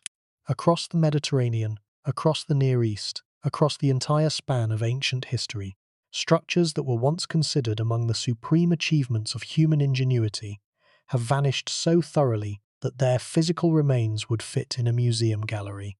The pattern is consistent, and it is devastating. The buildings that receive the highest praise are not necessarily the buildings that survive. Fame and preservation operate according to entirely different logics, and the gap between what is celebrated and what endures is one of the most uncomfortable truths that archaeology has to offer. The first parallel worth examining is the Temple of Artemis at Ephesus, one of the 7 wonders of the ancient world, a building whose reputation and antiquity rivaled that of the labyrinth itself. The temple was located in what is now Western Turkey, in the ancient city of Ephesus, and it was dedicated to the goddess Artemis, whose cult at Ephesus was one of the oldest and most influential in the Greek world. The temple that earned its place among the 7 wonders was actually the 2nd or 3rd structure built on the site, completed around 550 BC after the earlier temple was destroyed by flooding. The replacement was designed by the architect Chersiphron and his son Metagenes, and it was one of the largest Greek temples ever constructed, measuring approximately 115 meters in length and 55 meters in width, with a forest of columns, traditionally numbered at 127, each standing roughly 18 meters tall. The Roman writer Pliny the Elder, the same Pliny who described the labyrinth, reported that the temple took 120 years to complete, a figure that may be exaggerated, but that captures the scale of the ambition involved. The Temple of Artemis was destroyed and rebuilt multiple times. The most famous destruction occurred in 356 BC, when a man named Herodotus deliberately set fire to the temple, reportedly in order to make his name immortal. The strategy worked. His name has survived for more than 2,300 years, which is considerably longer than the temple itself lasted in its final form. The temple was rebuilt after Herostratus's arson, and the replacement was even more magnificent than the original. but it too was eventually destroyed, probably during a Gothic raid in 262 AD. What remained after the destruction was gradually quarried away, its marble columns and carved blocks reused in other buildings, including, according to some accounts, the Basilica of St. John and other early Christian structures in the Ephesus area. Today, the site of the Temple of Artemis is marked by a single reconstructed column, standing forlornly in a marshy depression beside a road. One column out of 127. The rest is gone, consumed by the same process of architectural cannibalism that destroyed the labyrinth. The parallels between the Temple of Artemis and the labyrinth are precise and instructive. Both were considered among the greatest buildings in the ancient world. Both were praised by the same classical writers who formed the canon of ancient literary taste. Both were destroyed not by a single catastrophic event, but by a prolonged process of quarrying and reuse that consumed them block by block over centuries. And both survive today primarily as literary constructs, buildings that exist more vividly in the pages of ancient authors than they do in the archaeological record. But there is one crucial difference. The Temple of Artemis left enough physical remains, column fragments, carved blocks, sculptural elements, to allow a general reconstruction of its appearance. The labyrinth left almost nothing. The destruction of the labyrinth was more complete, more thorough, and more final than the destruction of any other ancient wonder. It is not merely lost, it is erased. The second parallel comes from the opposite end of the ancient world, from the high plateau of southwestern Iran, where the Achaemenid Persian kings built a ceremonial capital of staggering beauty and then watched it burn. Persepolis, the city of the Persians, was begun by Darius the Great around 515 BC and expanded by his successors Xerxes and Artaxerxes over the following decades. It was not a conventional capital city. It was a ceremonial stage, a place where the King of Kings received the tribute of his vast empire in surroundings, designed to overwhelm the visitor with the power and the cultural sophistication of Persian civilization. The Apadana, the great audience hall of Darius and Xerxes, was a massive columned hall measuring approximately 60 meters on each side. Its roof supported by 72 columns, each standing more than 19 meters tall, topped with elaborate double-bowl capitals that are among the most striking architectural sculptures of the ancient world. The staircases leading to the Apadana were decorated with reliefs showing the delegations of 23 subject nations, bringing tribute to the king, each delegation depicted in its distinctive national dress, carrying its distinctive products. These reliefs are among the most important documents of ancient ethnography, a visual encyclopedia of the peoples of the Achaemenid Empire, carved in stone, with a precision and a clarity that remain astonishing today. In 330 BC, Alexander the Great captured Persepolis and, according to most ancient sources, burned it. The ancient accounts disagree on whether the burning was deliberate or accidental, whether it was planned as retribution for the Persian destruction of the Athenian Acropolis in 480 BC, or whether it occurred during a drunken revel that got out of hand. The historian Plutarch tells the story of the Athenian courtesan Thais urging Alexander to burn the palace as revenge for Xerxes' destruction of Athens, and Alexander, inflamed by wine and her words, seizing a torch and leading the way. Whatever the precise circumstances, the result was the same. The magnificent wooden roofs of the palace complex caught fire and collapsed, bringing down the upper stories and reducing the interiors to charred rubble. The stone columns and walls survived, but the painted decoration, the wooden ceiling panels, the textile hangings, the furnishings, everything that made the buildings living spaces rather than empty shells, was consumed in a single night of fire. But here is the critical difference between Persepolis and the labyrinth. Persepolis survived its destruction as a ruin. The stone walls still stand, the columns still rise against the sky. The relief carvings on the staircases are still legible, still detailed enough to identify the costume and tribute of each subject nation. Persepolis was burned, but it was not quarried. The stone was left in place, partly because the site was remote, partly because subsequent rulers had no need for the stone, and partly because the ruins retained enough cultural and political significance to discourage casual dismantlement. The result is that Persepolis, despite its destruction, is one of the best preserved monumental complexes of the ancient world. Archaeologists can reconstruct its plan with confidence. Art historians can study its structural program in detail. Visitors can walk through its halls and form a vivid impression of what the building was like when it functioned. None of this is possible at Hawara. The labyrinth was not merely destroyed, it was consumed. The stone was taken, the foundations were quarried, the floor was removed.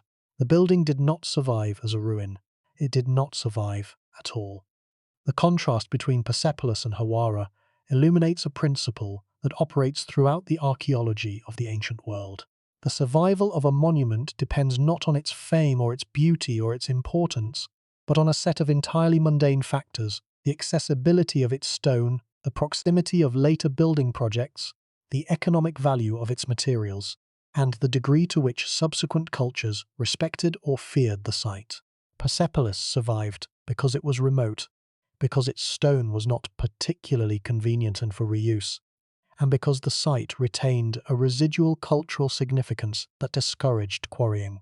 The labyrinth was destroyed because it was located at the edge of a densely settled and rapidly developing agricultural region, undergoing intensive Roman colonial investment and construction, because its fine white limestone was perfectly and ideally suited for reuse, and because by the time the quarrying began, the building had lost whatever protective cultural aura it might once have possessed. The labyrinth was killed by geography, by economics, by accessibility, and by the indifference of practical people who needed building material and saw no particular reason to walk to a distant quarry and cut fresh stone when a mountain of pre-cut, pre-shaped, beautifully dressed limestone was sitting right in front of them, waiting to be carried away. The third parallel pushes the problem of literary fame versus physical survival to its most extreme form. The Hanging Gardens of Babylon, another of the seven wonders of the ancient world, were described by multiple classical authors in terms of lavish admiration. Strabo described terraces rising in years like a theatre, planted with trees whose roots were sustained by an elaborate irrigation system that lifted water from the Euphrates River to the upper levels. Diodorus Siculus described the gardens as covering an area of roughly 400 feet on each side, with colonnades supporting the terraces and a system of water screws that kept the plants alive in the arid Mesopotamian climate. Philo of Byzantium, who compiled one of the earliest lists of the seven wonders, described the gardens as an engineering triumph that defied nature itself, creating a lush green paradise in the middle of a flat, dry plain. The problem is that no archaeological evidence for the Hanging Gardens has ever been found at Babylon. The German archaeologist Robert Koldewey, who excavated Babylon extensively between 1899 and 1917, searched systematically for the gardens and found nothing that could be confidently identified as their remains. He proposed that a vaulted structure he discovered in the northeast corner of the palace complex might have been the substructure of the gardens. But this identification has been widely disputed, and many scholars now believe that the structure was simply a storehouse or administrative building. The British Assyriologist Stephanie Daly has proposed an alternative theory, arguing that the Hanging Gardens were not in Babylon at all, but in Nineveh, the capital of the Assyrian Empire, where King Sennacherib constructed elaborate garden terraces irrigated by a system of aqueducts and canals. Daly's theory, published in her influential 2013 book on the subject, has been both praised for its ingenuity and criticized for its reliance on circumstantial evidence. The Hanging Gardens represent the ultimate case of a monument that may never have existed in the form described by the classical sources. They occupy a category even more extreme than the labyrinth. The labyrinth certainly existed. Its remains have been identified. Its builder is known. The question is not whether it existed, but what it looked like. The Hanging Gardens may not have existed at all, at least not in Babylon, at least not in the form that the classical sources describe. They are a monument that might be entirely literary, a building that exists only in texts, a wonder of the world that may have been a wonder of the imagination from the very beginning. The comparison with the labyrinth is illuminating because it shows the spectrum of survival. At one end is a building like the Parthenon, which survives as a ruin that can be studied and reconstructed with reasonable confidence. At the other end is the Hanging Gardens, which may never have existed as described. The labyrinth sits somewhere in between, a building that definitely existed, that is definitively located, that is multiply attested by independent witnesses, but that has been so completely destroyed that it might as well be imaginary for all the good the physical evidence does us. The fourth parallel shifts from buildings to knowledge systems, from architecture to the accumulated intellectual heritage of an entire civilization. The Library of Alexandria, founded in the 3rd century BC by the Ptolemaic rulers of Egypt, was the greatest repository of knowledge in the ancient world. It contained, according to various ancient estimates, between 40,000 and 400,000 scrolls, a collection that represented the accumulated literary, scientific, philosophical, and historical knowledge of the Greek-speaking world and beyond. The library was not merely a storage facility, it was a research institution, home to some of the greatest minds of the ancient world, including the mathematician Euclid, the astronomer Aristarchus, the geographer Eratosthenes, and the poet Callimachus, who created the first systematic catalogue of the collection. The loss of the Library of Alexandria has become, in the modern imagination, the supreme symbol of knowledge destroyed, the archetypal catastrophe of cultural loss. But the reality of the library's destruction is more complicated than the popular narrative suggests, and the complications are themselves instructive for anyone trying to understand the loss of the labyrinth. The Library of Alexandria was not destroyed in a single dramatic event, despite the popular narrative that attributes its loss to a single fire or a single act of vandalism. It was degraded over centuries by a series of partial destructions, political upheavals, funding reductions, and institutional neglect that gradually reduced its collection and its institutional capacity until it ceased to function as a meaningful center of learning. Julius Caesar's siege of Alexandria in 48 BC may have damaged a warehouse containing scrolls destined for the library. The Emperor Aurelian's suppression of a revolt in 272 AD damaged the Bruchion district where the library may have been located. The Christian bishop Theophilus destroyed the Serapeum, a subsidiary library, in 391 AD. Each of these events chipped away at the institution, but none of them was a definitive, total destruction. The Library of Alexandria died the way most great institutions die. It was slowly defunded, gradually neglected, progressively marginalized, and eventually forgotten. By the time the last scrolls perished, whether in a fire, a flood, or simply the relentless deterioration of papyrus in a humid climate, the institution that had housed them had long since ceased to function as a center of learning. The library was not murdered, it was abandoned. The parallel with the labyrinth is not architectural but structural. Both were institutions of extraordinary prestige. Both were celebrated throughout the ancient world as supreme achievements of civilization. Both were lost, not through a single catastrophic event, but through a prolonged process of degradation and neglect that consumed them incrementally over centuries. And both survive primarily as literary constructs, buildings whose reputations in the written record are inversely proportional to their survival in the physical record. The more famous the institution, it seems, the more complete the destruction, as though fame itself were a kind of curse, attracting attention and praise and admiration during the institution's lifetime, but offering no protection whatsoever once it began to decline. Fame preserves the memory, it does not preserve the stone. And when the stone is gone and the memory remains, we are left with the peculiar grief of knowing exactly what we have lost, while being utterly unable to recover it. The fifth parallel comes from a continent that the classical authors never knew existed, and it provides what may be the most visceral example of architectural destruction in the history of the world. The Templo Mayor of Tenochtitlan, the great temple of the Aztec capital in what is now Mexico City, was one of the largest and most elaborate ceremonial structures in the pre-Columbian Americas. The temple was a double pyramid, rising in successive stages to a height of roughly 60 meters, topped by two shrines dedicated to the rain god Tlaloc and the war god Huitzilopochtli. The temple complex covered an area of approximately 350 meters on each side, and was surrounded by a precinct that included dozens of subsidiary temples, platforms, ball courts, skull racks, and ceremonial spaces. The Spanish conquistador Bernal Díaz del Castillo, who accompanied Hernán Cortés to Tenochtitlan in 1519, described the view from the top of the Templo Mayor in terms that echo Herodotus's description of the labyrinth. From the summit, Díaz del Castillo wrote, "The entire city was visible. The canals and causeways, the floating gardens, the markets, the residential quarters extending to the shores of the lake. The scale of the city and its central temple left the Spanish soldiers, hardened veterans of European warfare, speechless with astonishment."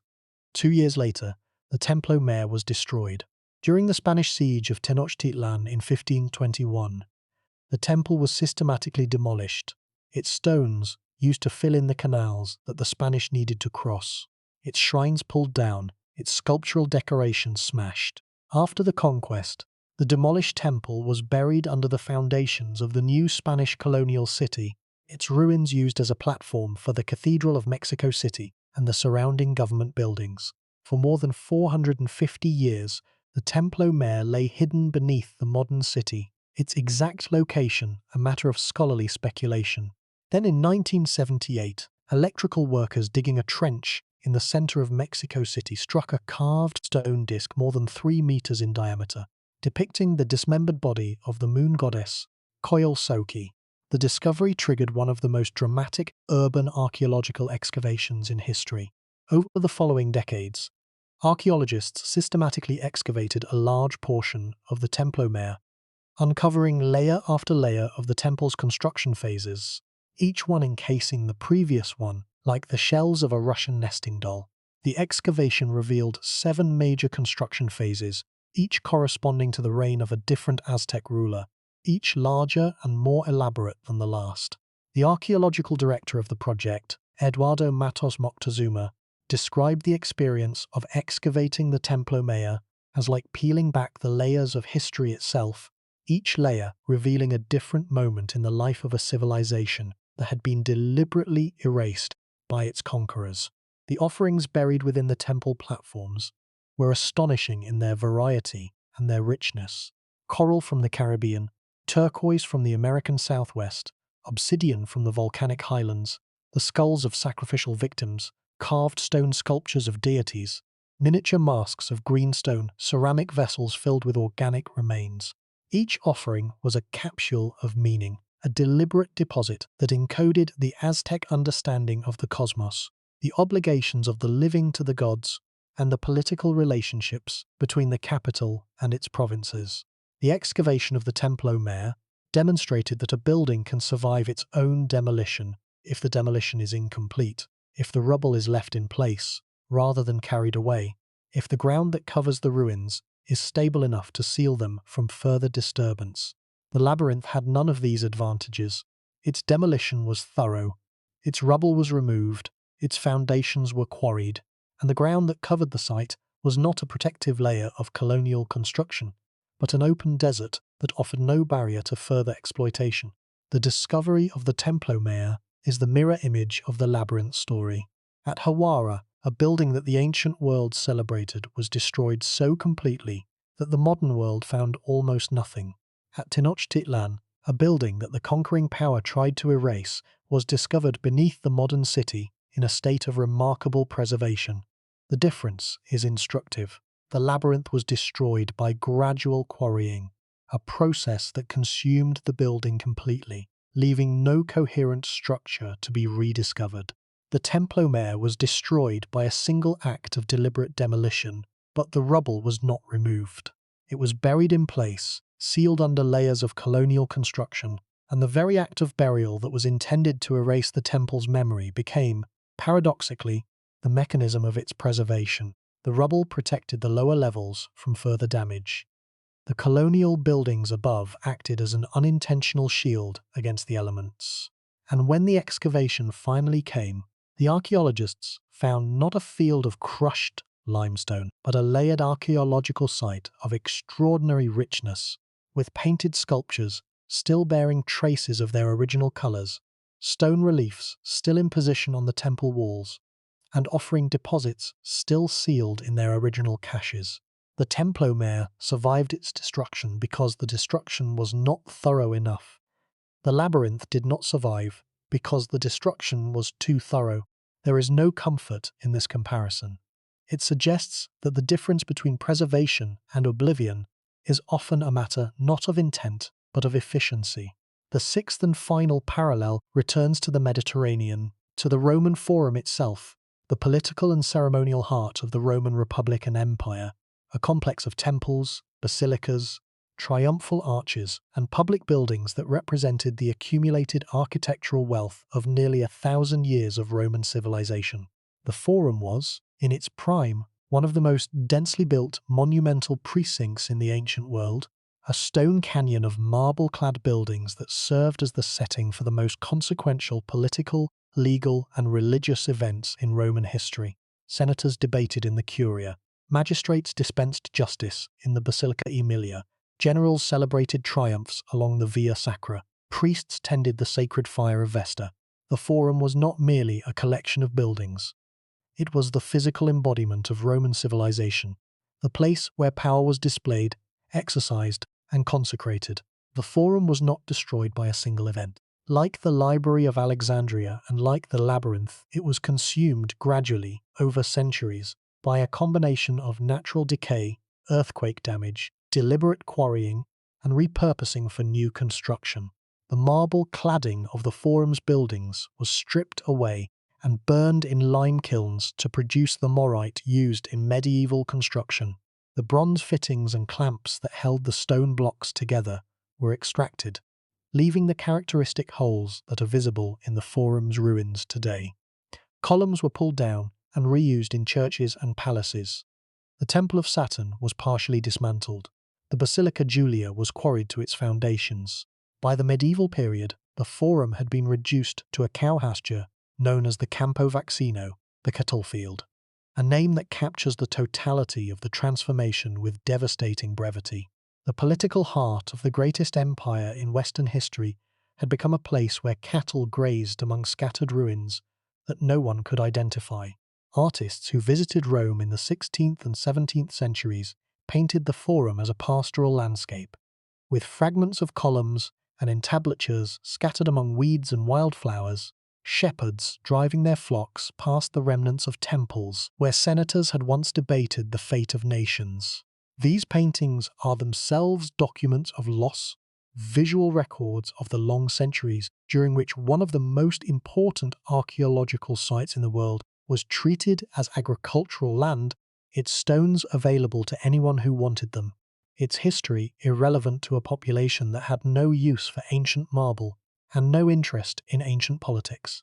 The systematic excavation of the Forum did not begin until the 19th century, and the full extent of the destruction was not appreciated until the 20th, when archaeologists realized that the ruins they were studying represented only a fraction of the original complex. The numbers are striking. The Roman Forum, at its peak, contained more than a dozen major temples, several basilicas, numerous triumphal arches, and scores of honorific columns, statues, and inscriptions. Today, the surviving remains represent perhaps 15 to 20% of the original complex. The rest has been quarried away, reused, or buried under later construction. That level of loss, roughly 80% of a major ancient site, is actually fairly typical for monumental complexes in the Mediterranean world. What makes the Labyrinth exceptional is not that it was quarried, because virtually every major ancient building was quarried to some degree, but that the quarrying was total. At the Forum, enough survives to walk through the ruins and form a vivid impression of the original complex. At Ephesus, enough survives of the Temple of Artemis to know what a single column looked like. At Persepolis, enough survives to reconstruct the entire palatial complex with confidence. At Hawara, there is nothing. The Labyrinth represents a 100% destruction, a level of comprehensive architectural erasure that is virtually unique among the major documented monuments of the entire ancient world. The pattern that emerges from these parallels is deeply troubling. The ancient world's most celebrated buildings were systematically consumed by their own successors. The stones that Amenemhat III quarried and shaped and fitted together with such care became the raw material for Roman bathhouses. The marble of the Temple of Artemis became the walls of Byzantine churches. The carved blocks of the Roman Forum became the foundations of medieval palaces. The cycle of construction and destruction, of building and quarrying, of creation and consumption, is one of the most persistent and most uncomfortable features of human civilization. We build, we admire, we forget, and then we quarry. But here is the problem. We tend to imagine that the modern world has escaped this cycle. We assume that our appreciation of the past, our museums, our conservation laws, our UNESCO World Heritage designations, our archaeological surveys and preservation programs protect us from the kind of losses that the ancient world suffered routinely. And in many cases, they do.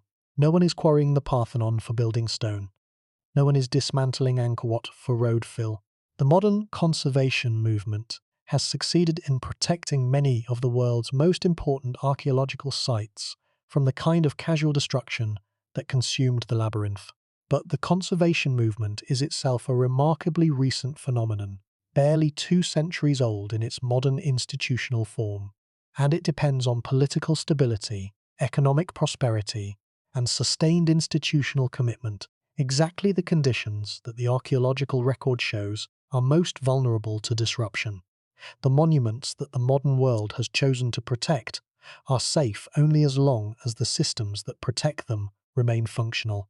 If those systems fail, if funding is cut, if political priorities shift, if economic conditions deteriorate, the monuments will become as vulnerable as the labyrinth was in the 2nd century AD, when the first Roman builder looked at the abandoned temple complex at Hawara and saw not a wonder of the world but a convenient quarry.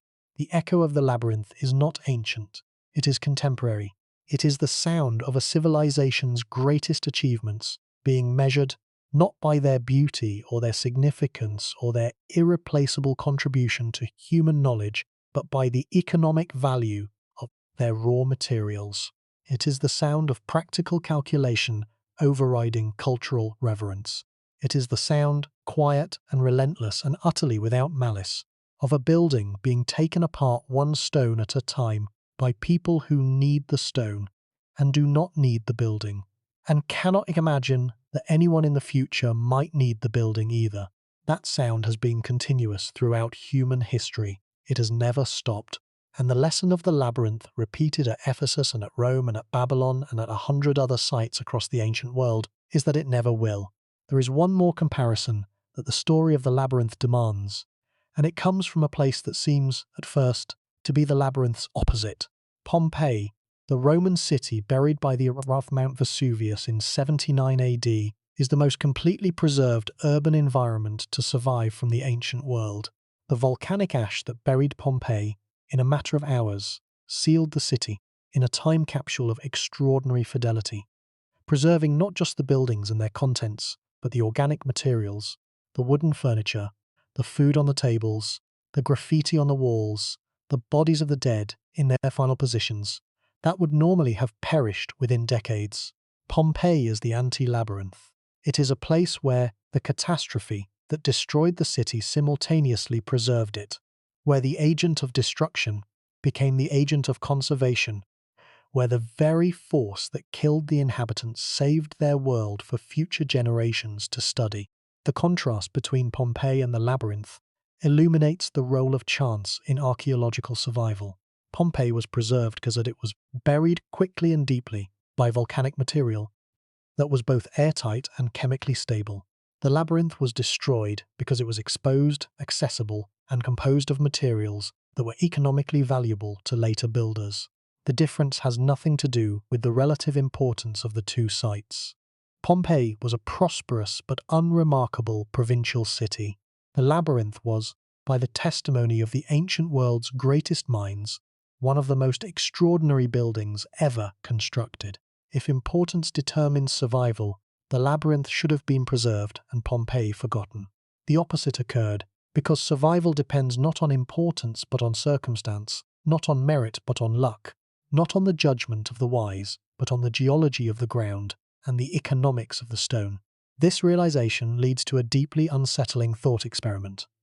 How many labyrinths have been lost that we do not even know about?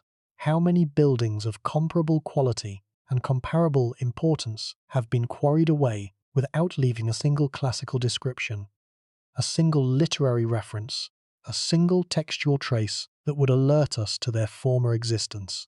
The labyrinth survives in memory because Herodotus happened to visit it and happened to write about it in a text that happened to survive the 2.5 millennia between his era and ours. But Herodotus did not visit every building in Egypt. Strabo did not describe every monument he saw. Pliny did not catalogue every wonder of the world.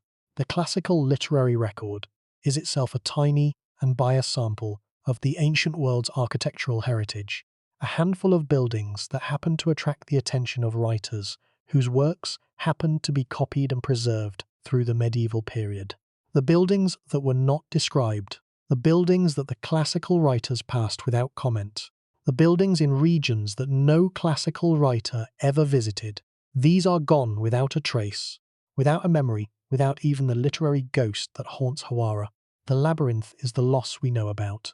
The losses we do not know about are, by definition, uncountable. The archaeologist Colin Renfrew has written about what he calls the dark matter of the archaeological record, the vast majority of the ancient world's material culture that has not survived and cannot be recovered. Renfrew's metaphor is drawn from physics, where dark matter refers to the mass that must exist in the universe to account for observed gravitational effects, but that has never been directly detected. Archaeological dark matter operates on the same principle. We know, from the size and complexity of ancient civilizations, that they must have produced far more buildings, far more artifacts, far more written records than the archaeological record has preserved. The gap between what must have existed and what we have actually found is enormous, and it grows larger with every new discovery that reveals how much more there was to find. The labyrinth is a piece of that dark matter that happened to be illuminated by a beam of literary light. We can see its shadow, we know it was there, but we cannot touch it, and we cannot reconstruct it, and we cannot know what we have lost. The modern world faces its own version of this problem, and the parallels with the ancient world are more direct than most people realize. We live in an era that produces more information than any previous civilization, but we store that information on media that are far less durable than the clay tablets of Mesopotamia or the stone inscriptions of Egypt. A cuneiform tablet, baked in the fires that destroyed the palace at Knossos in 1370 BC, is still legible today. A compact disc manufactured in 1995 may already be unreadable.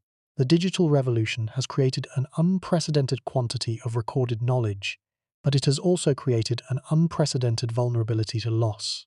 Our files require specific software to open, specific hardware to read, specific power supplies to operate. If any link in that chain breaks, the files become inaccessible, and the information they contain becomes, for all practical purposes, lost. We have already experienced this on a small scale. Government agencies have discovered that records stored on obsolete media cannot be read by current equipment. Scientific datasets, archived in proprietary formats, have become inaccessible when the software companies that created those formats went out of business. The National Archives of multiple countries have reported that significant portions of their digital holdings are at risk of becoming permanently unreadable within decades of their creation. The irony is that the labyrinth might have survived if it had been built of less valuable material. If its walls had been mud brick rather than limestone, no one would have bothered to quarry them. The mud brick pyramid beside it, composed of material that is worthless for reuse, has survived in recognizable form for nearly 4,000 years, while the limestone labyrinth has vanished completely. Quality was the labyrinth's death sentence. Excellence made it valuable, value made it vulnerable, and vulnerability, in a world where practical calculation overrides cultural reverence, was fatal. But there is one more monument whose story must be told in this context, because it represents a different trajectory of loss and recovery that throws the labyrinth's fate into even sharper relief.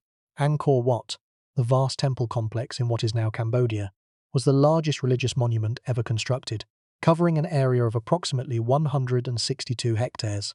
It was built in the first half of the 12th century AD by King Suryavarman II of the Khmer Empire and it was dedicated to the Hindu god Vishnu. The temple's design, a series of concentric galleries and towers arranged around a central sanctuary, was intended to represent Mount Meru, the home of the gods in Hindu cosmology. The relief carvings that decorate the gallery walls extend for nearly 800 meters and depict scenes from Hindu mythology, historical battles, and the daily life of the Khmer court with a detail and an artistry that rank among the finest sculptural achievements of any civilization. In 1860, the French naturalist Henri Mouhot was traveling through the jungle of what is now northwestern Cambodia when he encountered something that stopped him in his tracks. Rising above the forest canopy were stone towers, covered in moss and wrapped in the roots of strangler figs, so massive and so elaborate that Mouhot could not believe they were the work of the indigenous Khmer people.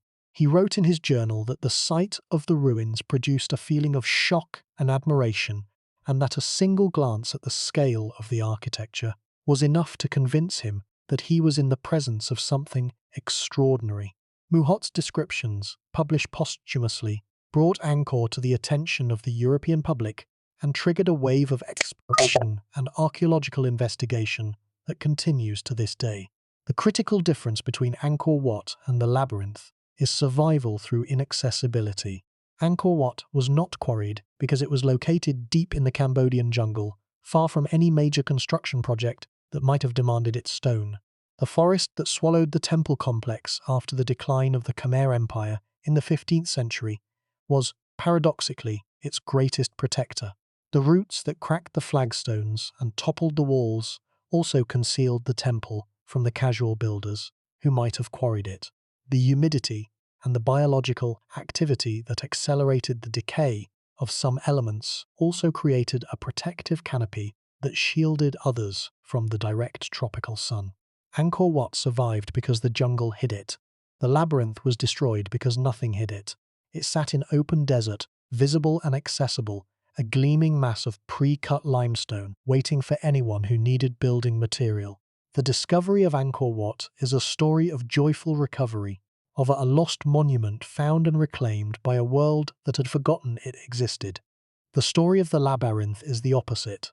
It is a story of irreversible loss, of a monument that the world remembered and praised and described in loving detail, but could not protect from the mundane economic forces that consumed it. Mouhot found his monument hidden beneath the jungle.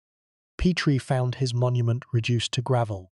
The difference is not one of civilizational value or architectural quality. It is one of geography, of accessibility, of the brute economics of stone. There is a final observation that ties all of these parallels together, and it concerns the relationship between the building and the word. In every case examined here, the literary description has outlived the physical structure. The words of Herodotus about the labyrinth are still read today. The labyrinth itself is gone. The words of Benaldiaz del Castillo about the Templo Mayor are still studied. The Templo Mayor was demolished. The descriptions of the Library of Alexandria are still quoted. The library is ashes. The pattern is so consistent that it amounts to a law of cultural survival. In the long run, the text outlasts the building. Words on paper, or papyrus, or vellum, copied by scribes and passed from generation to generation, are more durable than stones, quarried and fitted and polished and built into walls that seem as permanent as the earth itself. The pen, in the most literal and most physical sense, is mightier than the stone. Herodotus, sitting in his study with a reed pen and a roll of papyrus, created something that has lasted 2,500 years and shows no sign of decay. Amenemhat III, commanding the resources of the richest state in the ancient world, built something that lasted 1,800 years and then was eaten alive by people who needed the stone. The writer won, the builder lost. And the lesson of that comparison, for a civilization that increasingly builds its greatest monuments in digital code rather than limestone, that stores its knowledge in electromagnetic patterns rather than carved inscriptions, and that measures its architectural ambitions in data centers rather than stone temples, is one that should keep architects and archivists and anyone who cares about the survival of human knowledge awake at night. There is a moment that comes, usually late at night, when the weight of everything that has been described converges into something personal. It stops being about limestone blocks and classical descriptions and ground-penetrating radar. It stops being about Herodotus and Petrie and Amenemhat III. It starts being about the world you inhabit right now, the buildings you walk past every day, the institutions you depend on, the knowledge you assume will always be accessible. That is the moment when the rubble field at Hawara stops being an archaeological puzzle and becomes a mirror. Because the deeper truth of the labyrinth is not about ancient Egypt. It is about the nature of loss itself, about the mechanisms through which human civilizations create extraordinary things and then fail to protect them, about the gap between what we value in principle and what we preserve in practice. And the most unsettling dimension of that truth is how ordinary the destruction was. The labyrinth was not destroyed by an earthquake or a fire or an invading army. It was destroyed by builders who needed stone, that is all. The most praised building in the ancient world was consumed by the most mundane of forces, the daily operational needs of a functioning economy.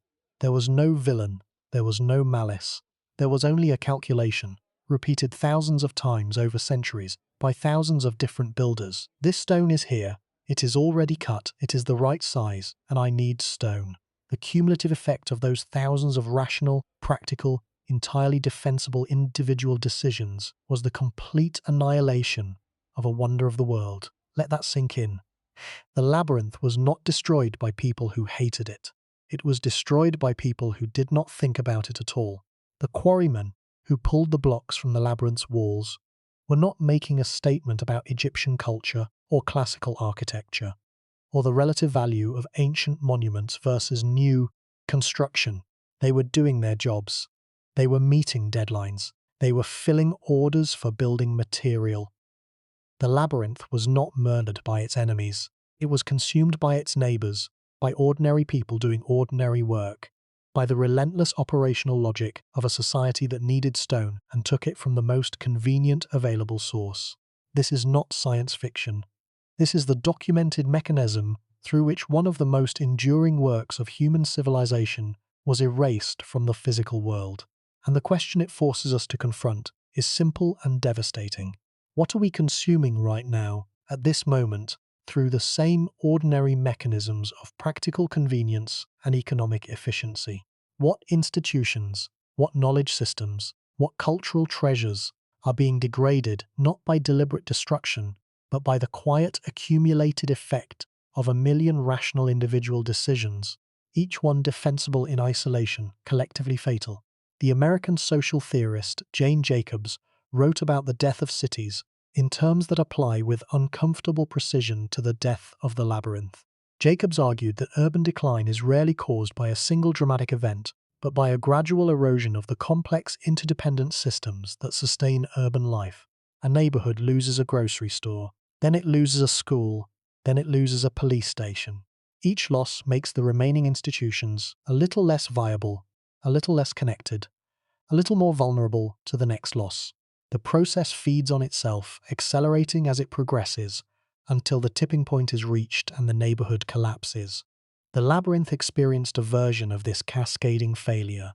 The first blocks to be removed were probably from the edges of the complex, from walls that were already crumbling, from sections that had been damaged by earthquake or subsidence. Each removal made the remaining structure a little less coherent, a little less imposing, a little easier to quarry further. The psychological barrier to dismantling a complete building is high. The psychological barrier to quarrying a ruin is non-existent. As the labyrinth deteriorated, the social cost of quarrying it decreased, and the rate of quarrying increased until the process became self-reinforcing and unstoppable. Let that sink in. The labyrinth was not destroyed all at once. It was destroyed in a cascade of diminishing resistance. Each block removed made the next block easier to justify. Each wall pulled down made the next wall seem less important. The building did not die suddenly. It died by degrees, its cultural significance declining in exact proportion to its physical integrity, until the moment when the last block was removed, and the site reverted to desert, and the literary descriptions became the only evidence that anything had ever stood there at all. The philosopher Walter Benjamin wrote about the concept of the aura, the quality of uniqueness and presence that attaches to an original work of art and that cannot be reproduced or transferred. A photograph of a painting is not the painting. A description of a building is not the building. The aura is the quality that exists only in the presence of the original, and it is destroyed when the original is destroyed. The labyrinth had an aura that Herodotus felt when he walked through its halls, that Strabo sensed when he examined its stone roofs, that Pliny invoked when he described its subterranean wonders. That aura is gone. It was destroyed with the building. The literary descriptions preserve the content of Herodotus's experience, the facts and measurements and judgments that he recorded, but they cannot preserve the experience itself, the physical sensation of standing inside a building that filled the father of history with wonder. The aura died with the stone, and no amount of scholarship, no reconstruction however careful, no virtual reality model however detailed, can bring it back. The loss of the labyrinth's aura is a microcosm of a larger pattern of loss that extends across the entire history of human civilization.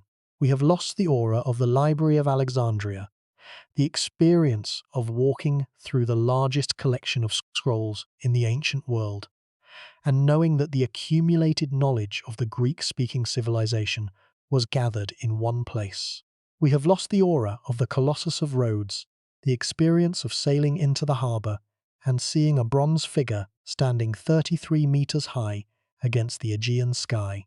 We have lost the aura of the Pharos of Alexandria, the experience of watching the lighthouses flame, reflected in mirrors that could be seen by ships at sea for dozens of kilometers.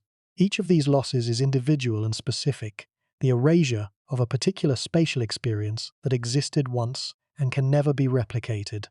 The texts that describe these lost wonders survive. The wonders themselves do not. And the gap between the text and the experience, between the description and the thing described, is the space where the aura used to be. It is an empty space. It will remain empty forever. The modern world has developed sophisticated techniques for documenting and preserving buildings, from three-dimensional laser scanning to photogrammetric modeling to comprehensive archival photography. These techniques can capture the geometry of a building with extraordinary precision. They can record the texture of every stone, the color of every surface, the angle of every joint. What they cannot capture is the aura, the quality of presence that exists only in the encounter between a living person and a physical place. A laser scan of the Parthenon is not the Parthenon. A virtual reality model of the Colosseum is not the Colosseum. And a description of the labyrinth, however detailed, however eloquent, however carefully calibrated to the physical dimensions and the spatial sequence and the decorative program of the original building, is not the labyrinth. The thing itself is gone. What remains is information about the thing, and information, however rich and however precisely recorded, is not the same as experience. The map is not the territory.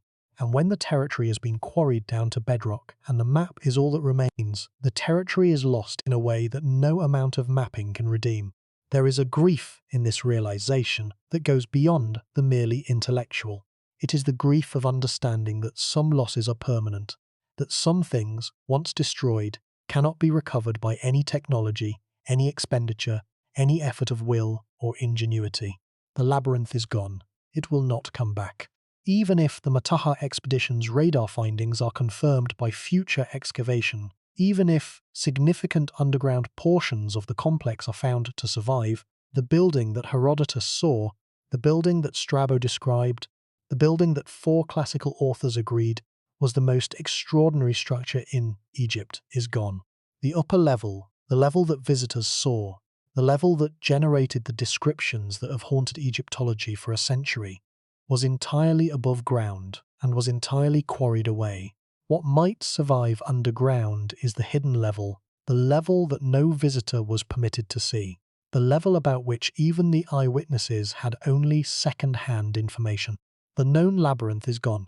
What might survive is the unknown labyrinth, the secret level, the mystery within the mystery. And even that survival is uncertain, contested, and awaiting the confirmation that only excavation can provide. We assume that what we build will outlast us. The ruins suggest otherwise. Every monument is a bet against time, and time has never lost. The labyrinth was Amenemhat III's bet, his wager that the greatest building in Egypt would endure forever, that the stone he quarried, and the columns he raised, and the halls he decorated would stand as long as the Nile flowed and the sun crossed the sky. He lost the bet. The building that he believed would last for eternity lasted for roughly 1800 years, a span of time that seems immense by human standards, but that is, in geological terms, barely an instant. The limestone blocks that he shaped with such care are now scattered across the Fayum, incorporated into buildings that themselves no longer exist, ground down into road surfaces and foundation fill, and the raw material of 1,000 forgotten construction projects. The stone endured. The building did not. The materials survived their arrangement. The arrangement, which was the meaning, which was the art, which was the wonder, is gone. And that distinction between the survival of the material and the destruction of the arrangement is perhaps the most important insight that the labyrinth has to offer. We tend to think of destruction as the annihilation of matter, but the labyrinth's matter was not annihilated, it was dispersed. The limestone blocks are still somewhere in the Fayum, still performing structural functions in walls and foundations and pavements that their original builders never intended. The destruction of the labyrinth was not the destruction of its materials, but the destruction of its form, the erasure of the specific spatial arrangement that made the materials meaningful. A block of limestone in a Roman bathhouse is the same block of limestone that once formed part of the labyrinth's wall, but it has lost its context, its relationship to the blocks beside it, its position in the sequence of spaces that constituted the building's architectural meaning. It has been reduced from an element in a composition to a raw memorial, from a word in a sentence to a letter in a Scrabble box. The labyrinth was not destroyed, it was decontextualized. And decontextualization, in architecture as in language, is a form of erasure as complete and as irreversible as physical annihilation. The grief moment of this story is not the rubble field that Petrie found. It is not the empty expanse of crushed limestone where the greatest building in the ancient world once stood. The grief is in the indifference that made the destruction possible. The labyrinth was praised for centuries. It was described in detail by independent witnesses across 500 years. It was ranked above the pyramids by the most informed and most widely travelled observers of the ancient world. And none of that praise, none of that admiration, none of that detailed literary attention could prevent the building from being quarried into oblivion by people who needed stone for their bathhouses. The praise was genuine, the protection was non-existent, and the gap between the two, the vast and permanent and seemingly unbridgeable gap between how much a civilization admires something and how effectively it actually protects that thing from the mundane forces of economic convenience and practical necessity, is the space where the labyrinth disappeared. This pattern repeats across every civilization that has left a record. The things we praise most eloquently are not the things we protect most effectively. The Library of Alexandria was celebrated throughout the ancient world as the greatest repository of knowledge ever assembled, and it was allowed to decline and disintegrate over centuries of neglect. The Temple of Artemis was counted among the Seven Wonders, and it was burned, rebuilt, burned again, and finally quarried to nothing. The Colossus of Rhodes was considered one of the most impressive sculptures ever created, and it was sold for scrap by an Arab governor who needed the bronze. In every case, the admiration was sincere. In every case, the protection was inadequate. In every case, the monument was lost, not because no one valued it, but because valuing something and protecting it are fundamentally different activities that require fundamentally different resources, fundamentally different institutions, and fundamentally different kinds of sustained attention. The modern conservation movement represents humanity's first systematic attempt to close this gap, to translate cultural admiration into practical protection, and in many cases, the attempt has succeeded. The pyramids at Giza are protected. The Parthenon is protected. Angkor Wat is protected. But the success of the conservation movement should not blind us to its limitations. Conservation depends on political stability, on economic resources, on institutional continuity, and on a cultural consensus that the past is worth preserving. All of these conditions are contingent. They can change. They have changed repeatedly throughout history. The Roman builders who quarried the labyrinth were not barbarians. They were citizens of one of the most sophisticated civilizations in history, a civilization that valued art, that collected Greek sculptures, that built libraries and theatres and public gardens.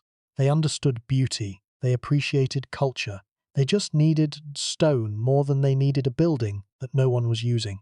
And that calculation, the cold economic calculation that weighs present need against past glory and finds present need more compelling, is a calculation that any civilization can make under sufficient pressure. The labyrinth teaches us that cultural admiration is not cultural protection. Praise is not preservation. The words of Herodotus could not save the stones of Amenemhat, and the words of our own cultural commentators, however eloquent their praise for the monuments and institutions we consider precious, cannot guarantee the survival of those monuments and institutions as against the mundane economic pressures that will inevitably, eventually, test our commitment to preserving them. The question is not whether we value our heritage. The question is whether we value it enough to protect it when protecting it becomes expensive, inconvenient, or economically irrational. The labyrinth suggests that the answer for most civilizations most of the time is no, and that is the grief, not the loss of a building, though that loss is real and permanent and irreversible. The grief is the recognition that loss of this kind is not an accident but a structural feature of human civilization, that the forces that destroy monuments are the same forces that build new ones, that the stone that made the labyrinth magnificent made it vulnerable, that the very qualities we admire in our greatest achievements, their scale, their material richness, their visible prosperity, are the qualities that make them targets for future builders who see raw material where we see art. The labyrinth was beautiful. The labyrinth was useful. And being useful in a world where beauty has no economic value and building material has an immediate one, was its death sentence. The desert wind blows across the Fayum. The flat expanse of crushed limestone, where the labyrinth once stood, reflects the afternoon sun with the dull glare of a surface that has been ground down to its smallest possible fragments. Somewhere beneath this surface, if the radar readings are correct, there may be chambers, walls, corridors that have not seen light for 2,000 years. Somewhere in the bedrock, there may be cuttings and channels that preserve the ghostly outline of a building that 4 classical authors agreed was the most extraordinary structure in Egypt. But the building itself, the labyrinth that Herodotus walked through with wonder, and Strabo examined with admiration and Pliny described with awe, that building is gone. It exists now only in words, and words, for all their durability, for all their capacity to outlive stone, cannot replace the thing they describe. They can only mark its absence. They can only trace the outline of the space where something extraordinary used to be. There is one more truth that the labyrinth demands we confront, and it is the most uncomfortable of all. The labyrinth was not destroyed by the passage of time. Time is often blamed for the loss of ancient monuments, as though the centuries themselves were an active force of erosion that grinds buildings to dust. But time does not quarry stone. Time does not hitch oxen to sledges and drag limestone blocks across the desert to new construction sites.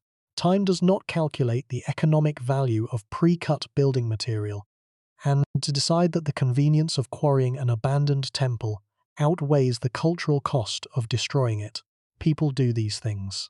The labyrinth was destroyed by people, by specific identifiable communities of Roman-era builders working in the Fayum over a period of several centuries, making specific decisions about where to source their building material.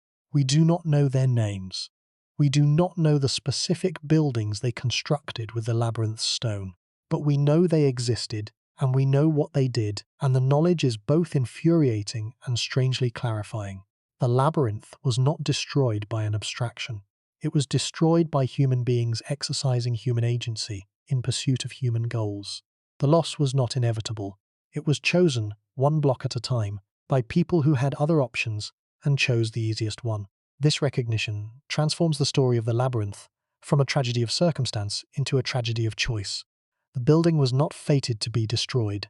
It could have been preserved if the communities that lived near it had decided that its cultural value outweighed its material value. That decision was never made, and the failure to make it, the failure to prioritize the preservation of an irreplaceable monument over the convenience of cheap building material, is a failure that implicates not just the Roman-era builders of the Fayum, but every civilization that has ever weighed the cultural value of the past against the practical needs of the present and found the past wanting. We make the same calculation today. Every time a historic building is demolished to make way for a commercial development, we make the same calculation.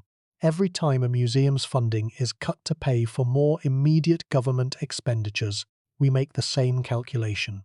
Every time an archaeological site is bulldozed for a highway, we make the same calculation. The specifics change, the materials change, the scale changes, but the underlying logic is identical to the logic that consumed the labyrinth. This resource exists, it has economic value, and we need it for something else. The labyrinth was not destroyed by ancient indifference. It was destroyed by a form of practical reasoning that is still practiced every day, in every country on earth, by governments and corporations and individuals who face the same choice between preserving the past and serving the present that the Roman builders of the Fayum faced 2,000 years ago. And the awareness of this continuity is the real lesson of Hawara. The forces that destroyed the labyrinth are not historical curiosities confined to the ancient world. They are present realities. They operate now, with the same quiet efficiency that consumed the greatest building in the ancient world over a period of 3 or 4 centuries. The only defense against them is a sustained, institutional, politically supported commitment to the principle that the past has value that transcends its material worth. That commitment exists in the modern world in the form of conservation laws, heritage designations, international treaties, and well-funded archaeological protection programs that previous centuries could not have imagined.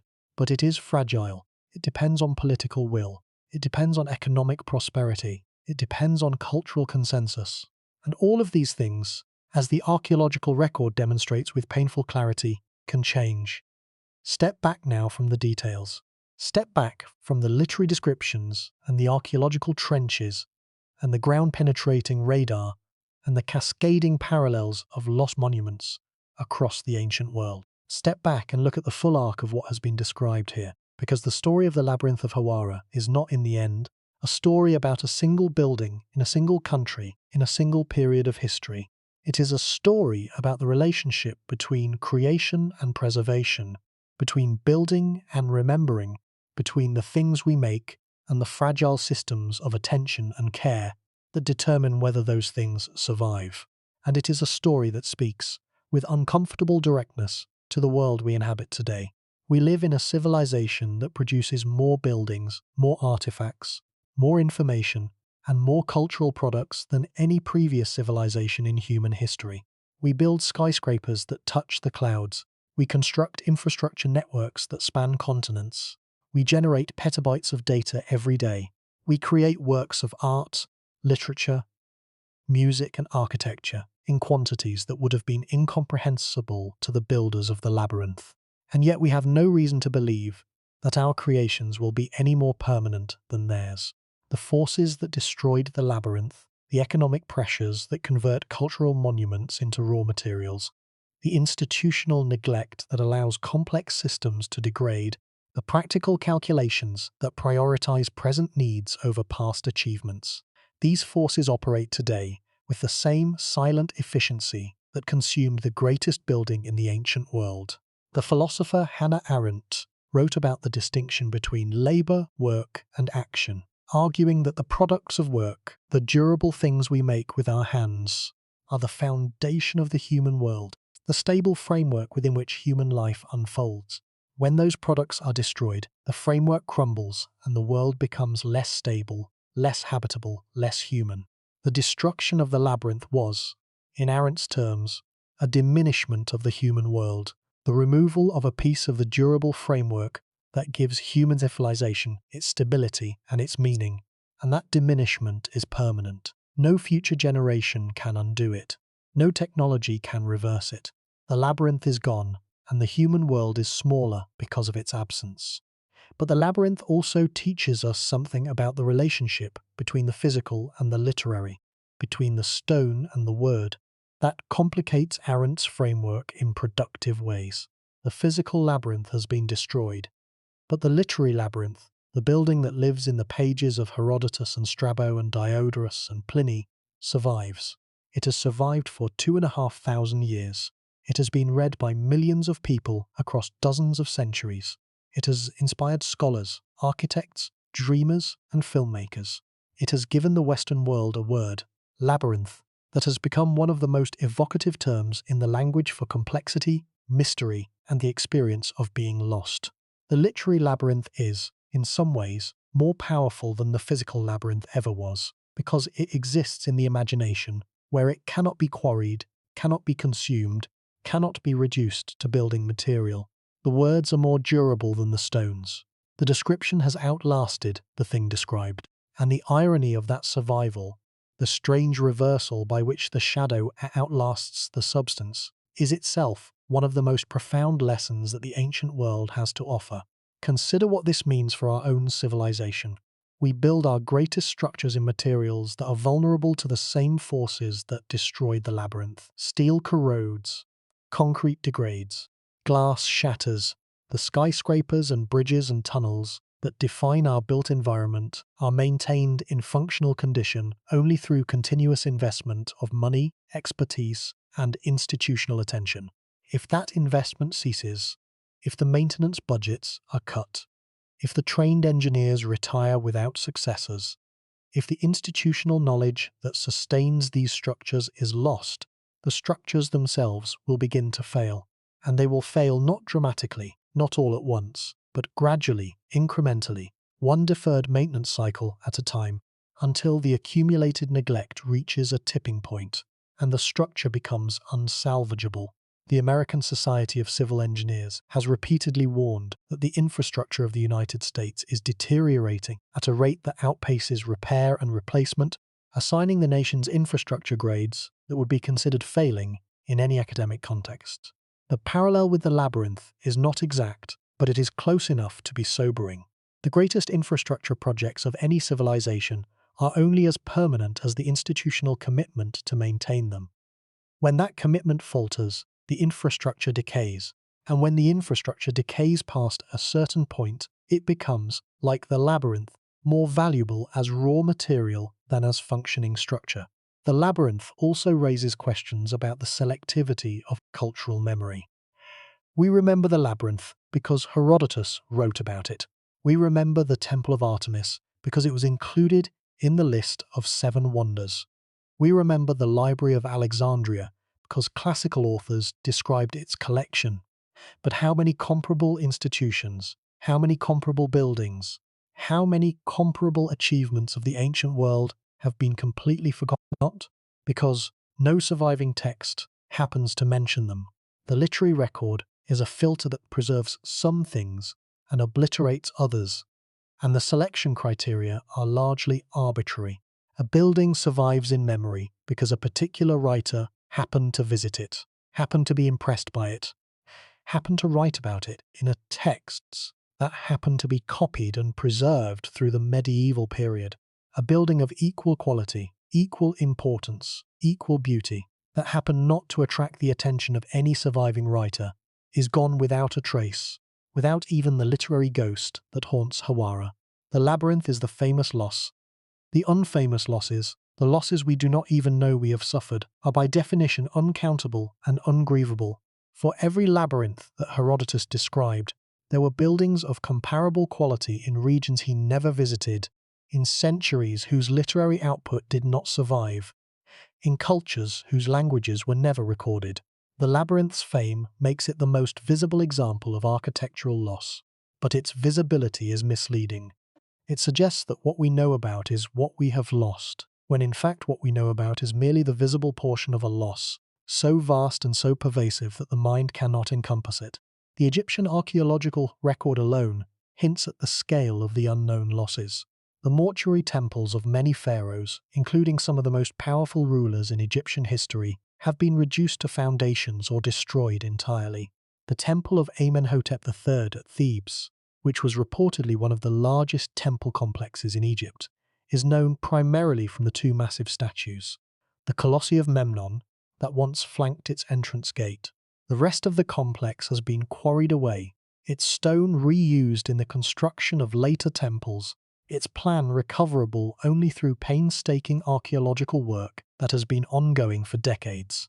The same fate befell countless smaller temples, shrines, administrative buildings, and domestic structures throughout Egypt. The built environment of ancient Egypt was far larger, far more complex, and far more architecturally diverse than the surviving remains suggest. What we have is a sample. The labyrinth reminds us that even the most famous items in that sample can be lost, and that the unfamous items, the items that no Herodotus ever visited and no Strabo ever described, have been lost in quantities that defy calculation. This is the final reflection that the labyrinth demands. We live in a world that is built on the ruins of worlds that came before. Worlds whose achievements have been consumed to build our own, worlds whose cultural treasures have been ground into the foundations of our cities and the surfaces of our roads. The labyrinth is not merely a lost building.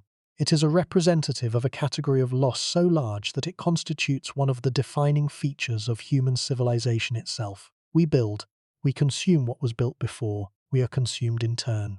And the cycle continues, turning the greatest achievements of each generation into the raw materials of the next, preserving only those fragments that happen to be buried too deep, built too poorly, or described too vividly to be forgotten entirely. And perhaps that is the most unsettling implication of all. The labyrinth teaches us that we do not know what we have lost. The selectivity of cultural memory extends beyond individual monuments to entire categories of human achievement. The ancient world produced not just buildings and texts but music, dance, oral traditions, culinary practices, textile arts, medical knowledge, and agricultural techniques that have been almost entirely lost. We know that the Egyptians had a rich tradition of music because we can see musicians depicted in tomb paintings, playing harps and flutes and drums and sistrums. But we cannot hear the music. We cannot reconstruct the scales, the rhythms, the harmonies, the performance practices that made Egyptian music what it was. The visual record preserves the image of music being made. The acoustic reality of that music is gone forever.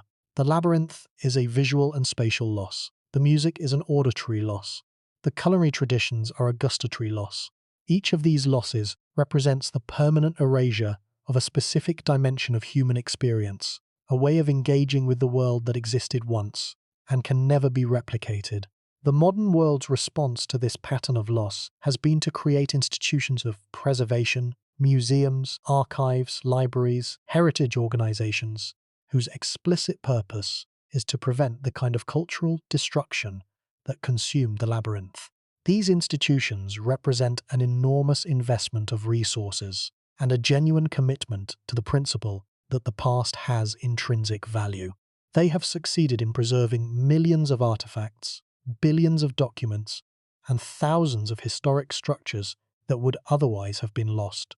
But they are themselves institutions, subject to the same forces of institutional decline that affect every human organization. Museums lose funding, archives deteriorate, libraries face budget cuts, heritage organizations are restructured, defunded, or dissolved by governments with different priorities. The institutions that preserve the past are themselves impermanent, dependent on the continued support of the societies that created them, vulnerable to the same economic and political pressures that destroyed the monuments they were designed to protect. There is a paradox at the heart of all preservation efforts, and the labyrinth embodies it with crystalline clarity. The act of preservation requires ongoing investment. A building that is not maintained decays. A collection that is not curated deteriorates. An archive that is not funded becomes inaccessible. Preservation is not a one-time act but a continuous process, a permanent commitment of resources that must be renewed in every generation, sustained through every political transition, maintained through every economic downturn. The labyrinth was built once at enormous expense, with the expectation that it would last forever. It did not last forever, because the ongoing investment needed to protect it from quarrying was never made. The building was created, the building was admired, but the building was not maintained, not protected, not defended against the practical forces that eventually consumed it. And the lesson of that failure is that creation without ongoing protection is merely delayed destruction. We know about the labyrinth because the literary record preserved its memory, but the literary record is a tiny, biased, incomplete sample of the ancient world's cultural production. For every building that Herodotus described, there were thousands that he never saw. For every monument that Pliny catalogued, there were thousands that he never heard of. The ancient world was vast, diverse, and creative beyond our ability to reconstruct, and the archaeological record that survives represents a fraction of what once existed.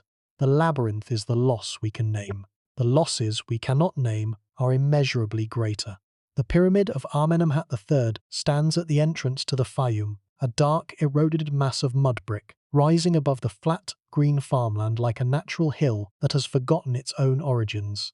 Almost no one visits it. The tourists who come to Egypt by the millions photograph the Sphinx and climb the pyramids at Giza and sail the Nile to Luxor, but they do not drive the 80 kilometers southwest to Hawara to see the pyramid of a king whose name most of them have never heard. There are no tour buses in the parking lot because there is no parking lot.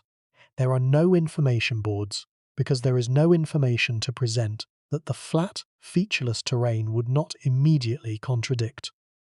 The pyramid is there, the labyrinth is not, and the absence of the labyrinth, the sheer unrelieved nothingness of the site where the greatest building in the ancient world once stood, is itself the most eloquent testimony to the fragility of human achievement that the ancient world has to offer.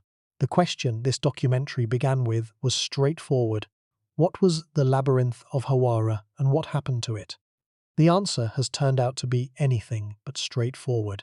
The labyrinth was a mortuary temple of extraordinary size and complexity, built by Amenemhat III at the peak of the Middle Kingdom's power, praised by 4 independent classical authors over a span of 5 centuries as the most impressive building in Egypt, and then systematically quarried to destruction by Roman-era builders who needed its limestone for their own construction projects. It was the most famous building that no longer exists. It was the most praised structure in all of classical literature that has left almost no physical trace, and its destruction was not the work of vandals or conquerors or natural disaster. It was the work of practical builders who needed stone and took it from the most convenient available source, treating the most praised building in the ancient world with the same instrumental rationality that they would have applied to any other quarry. The builders who dismantled the labyrinth did not hate it. They did not resent it. They did not philosophize about the impermanence of human achievement or the futility of monumental ambition. They simply needed stone, and the labyrinth had stone, and so the labyrinth ceased to exist, one block at a time, over a period of centuries, until the rubble field that Petrie found in 1888 was all that remained of the building that had filled Herodotus with wonder 2,300 years before. That answer is clear, but it is not complete, because the labyrinth is more than a lost building. It is a case study in the mechanics of cultural loss, a demonstration of how the most celebrated achievements of human civilization can be consumed by the most ordinary of forces. The labyrinth was not destroyed by malice. It was destroyed by convenience. It was not erased by enemies. It was consumed by neighbours. It was not lost to ignorance. It was lost to indifference, the quiet, quotidian, entirely rational indifference of people who had other priorities and other needs and other uses for the stone. And that form of loss through indifference rather than hostility, loss through convenience rather than catastrophe, loss through the accumulated weight of a million small practical decisions rather than a single dramatic act of destruction, is the form of loss that threatens the cultural heritage of every civilization, including our own. The labyrinth teaches us that fame does not protect. It teaches us that admiration does not preserve. It teaches us that the written word can outlive the stone it describes, that the shadow can outlast the substance, that the description of a building can survive for millennia, while the building itself is ground to gravel. It teaches us that the forces of destruction are not exotic or exceptional, but ordinary and universal, operating wherever practical needs compete with cultural values and practical needs win. And it teaches us that the only defense against those forces is not praise, not admiration, not literary fame, but the sustained, expensive, institutionally supported, politically protected commitment to the principle that the past has value that transcends its material worth. The pyramid of Amenemhat III still stands at Hawara. It is diminished, eroded, unrecognizable, but it endures because it was built of mud brick, a material so worthless that no one bothered to quarry it. The labyrinth, built of fine white limestone, a material so valuable that everyone wanted it, is gone. There is a lesson in that contrast that goes beyond architecture and archaeology. The things we build with the finest materials, the things we make most beautiful, the things we craft most carefully, are often the things most vulnerable to destruction because their very quality makes them targets. The pyramid survived its own mediocrity. The labyrinth was destroyed by its own excellence. The paradox is stark, and it is universal. The most carefully crafted elements of any civilization, the elements made from the finest materials, decorated with the greatest skill, built with the most lavish expenditure of resources, are precisely the elements most likely to attract the attention of future builders who see in them a convenient source of pre-worked, pre-refined, ready-to-use material. Quality is vulnerability. Excellence is exposure. And the things we build with the greatest care are the things most likely to be consumed by the practical calculations of those who come after us. This truth extends beyond architecture to every domain of human creation. The finest libraries are looted before the mediocre ones because their collections are more valuable. The most sophisticated technologies are reverse engineered before the crude ones because their components are more useful. The most beautiful buildings are quarried before the ugly ones because their stones are better cut. The labyrinth was not destroyed despite being the greatest building in Egypt. It was destroyed because it was the greatest building in Egypt.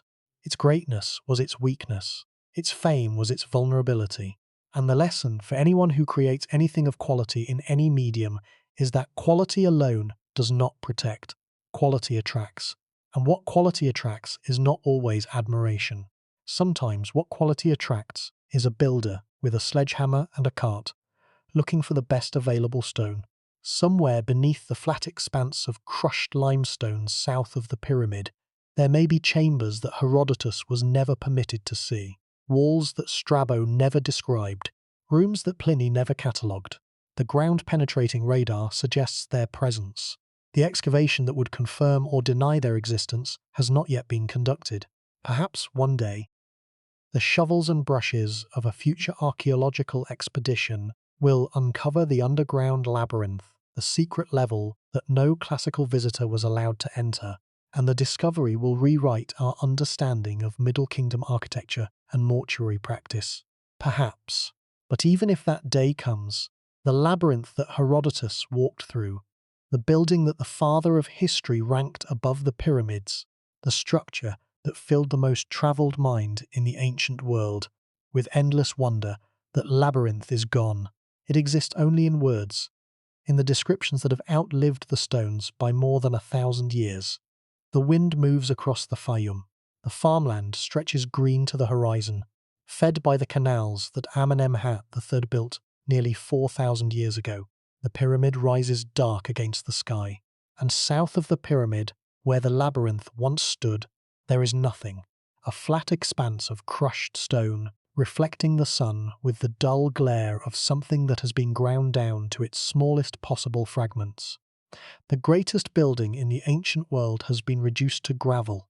The words that describe it are still read by scholars and students and curious minds across the world, in dozens of languages, in editions that Herodotus himself could never have imagined. The stone that comprised it is scattered across the Fayum, anonymous and unrecoverable, performing structural functions in buildings that themselves no longer exist, ground into road surfaces and foundation fill, and the raw material of 1,000 construction projects that no one remembers. And the silence that fills the space between the words and the vanished stone, the enormous and permanent silence where the labyrinth used to be, is the silence of something that was praised and admired and celebrated and described with loving care by the greatest minds of the ancient world, and then consumed, block by block, century by century, by a world that needed the stone more than it needed the wonder. The labyrinth is gone, the word remains, and in the vast distance between those two facts lies everything we need to know about the fragility of what we build, the durability of what we write, and the irreversible, unforgiving, quietly devastating gap between the two.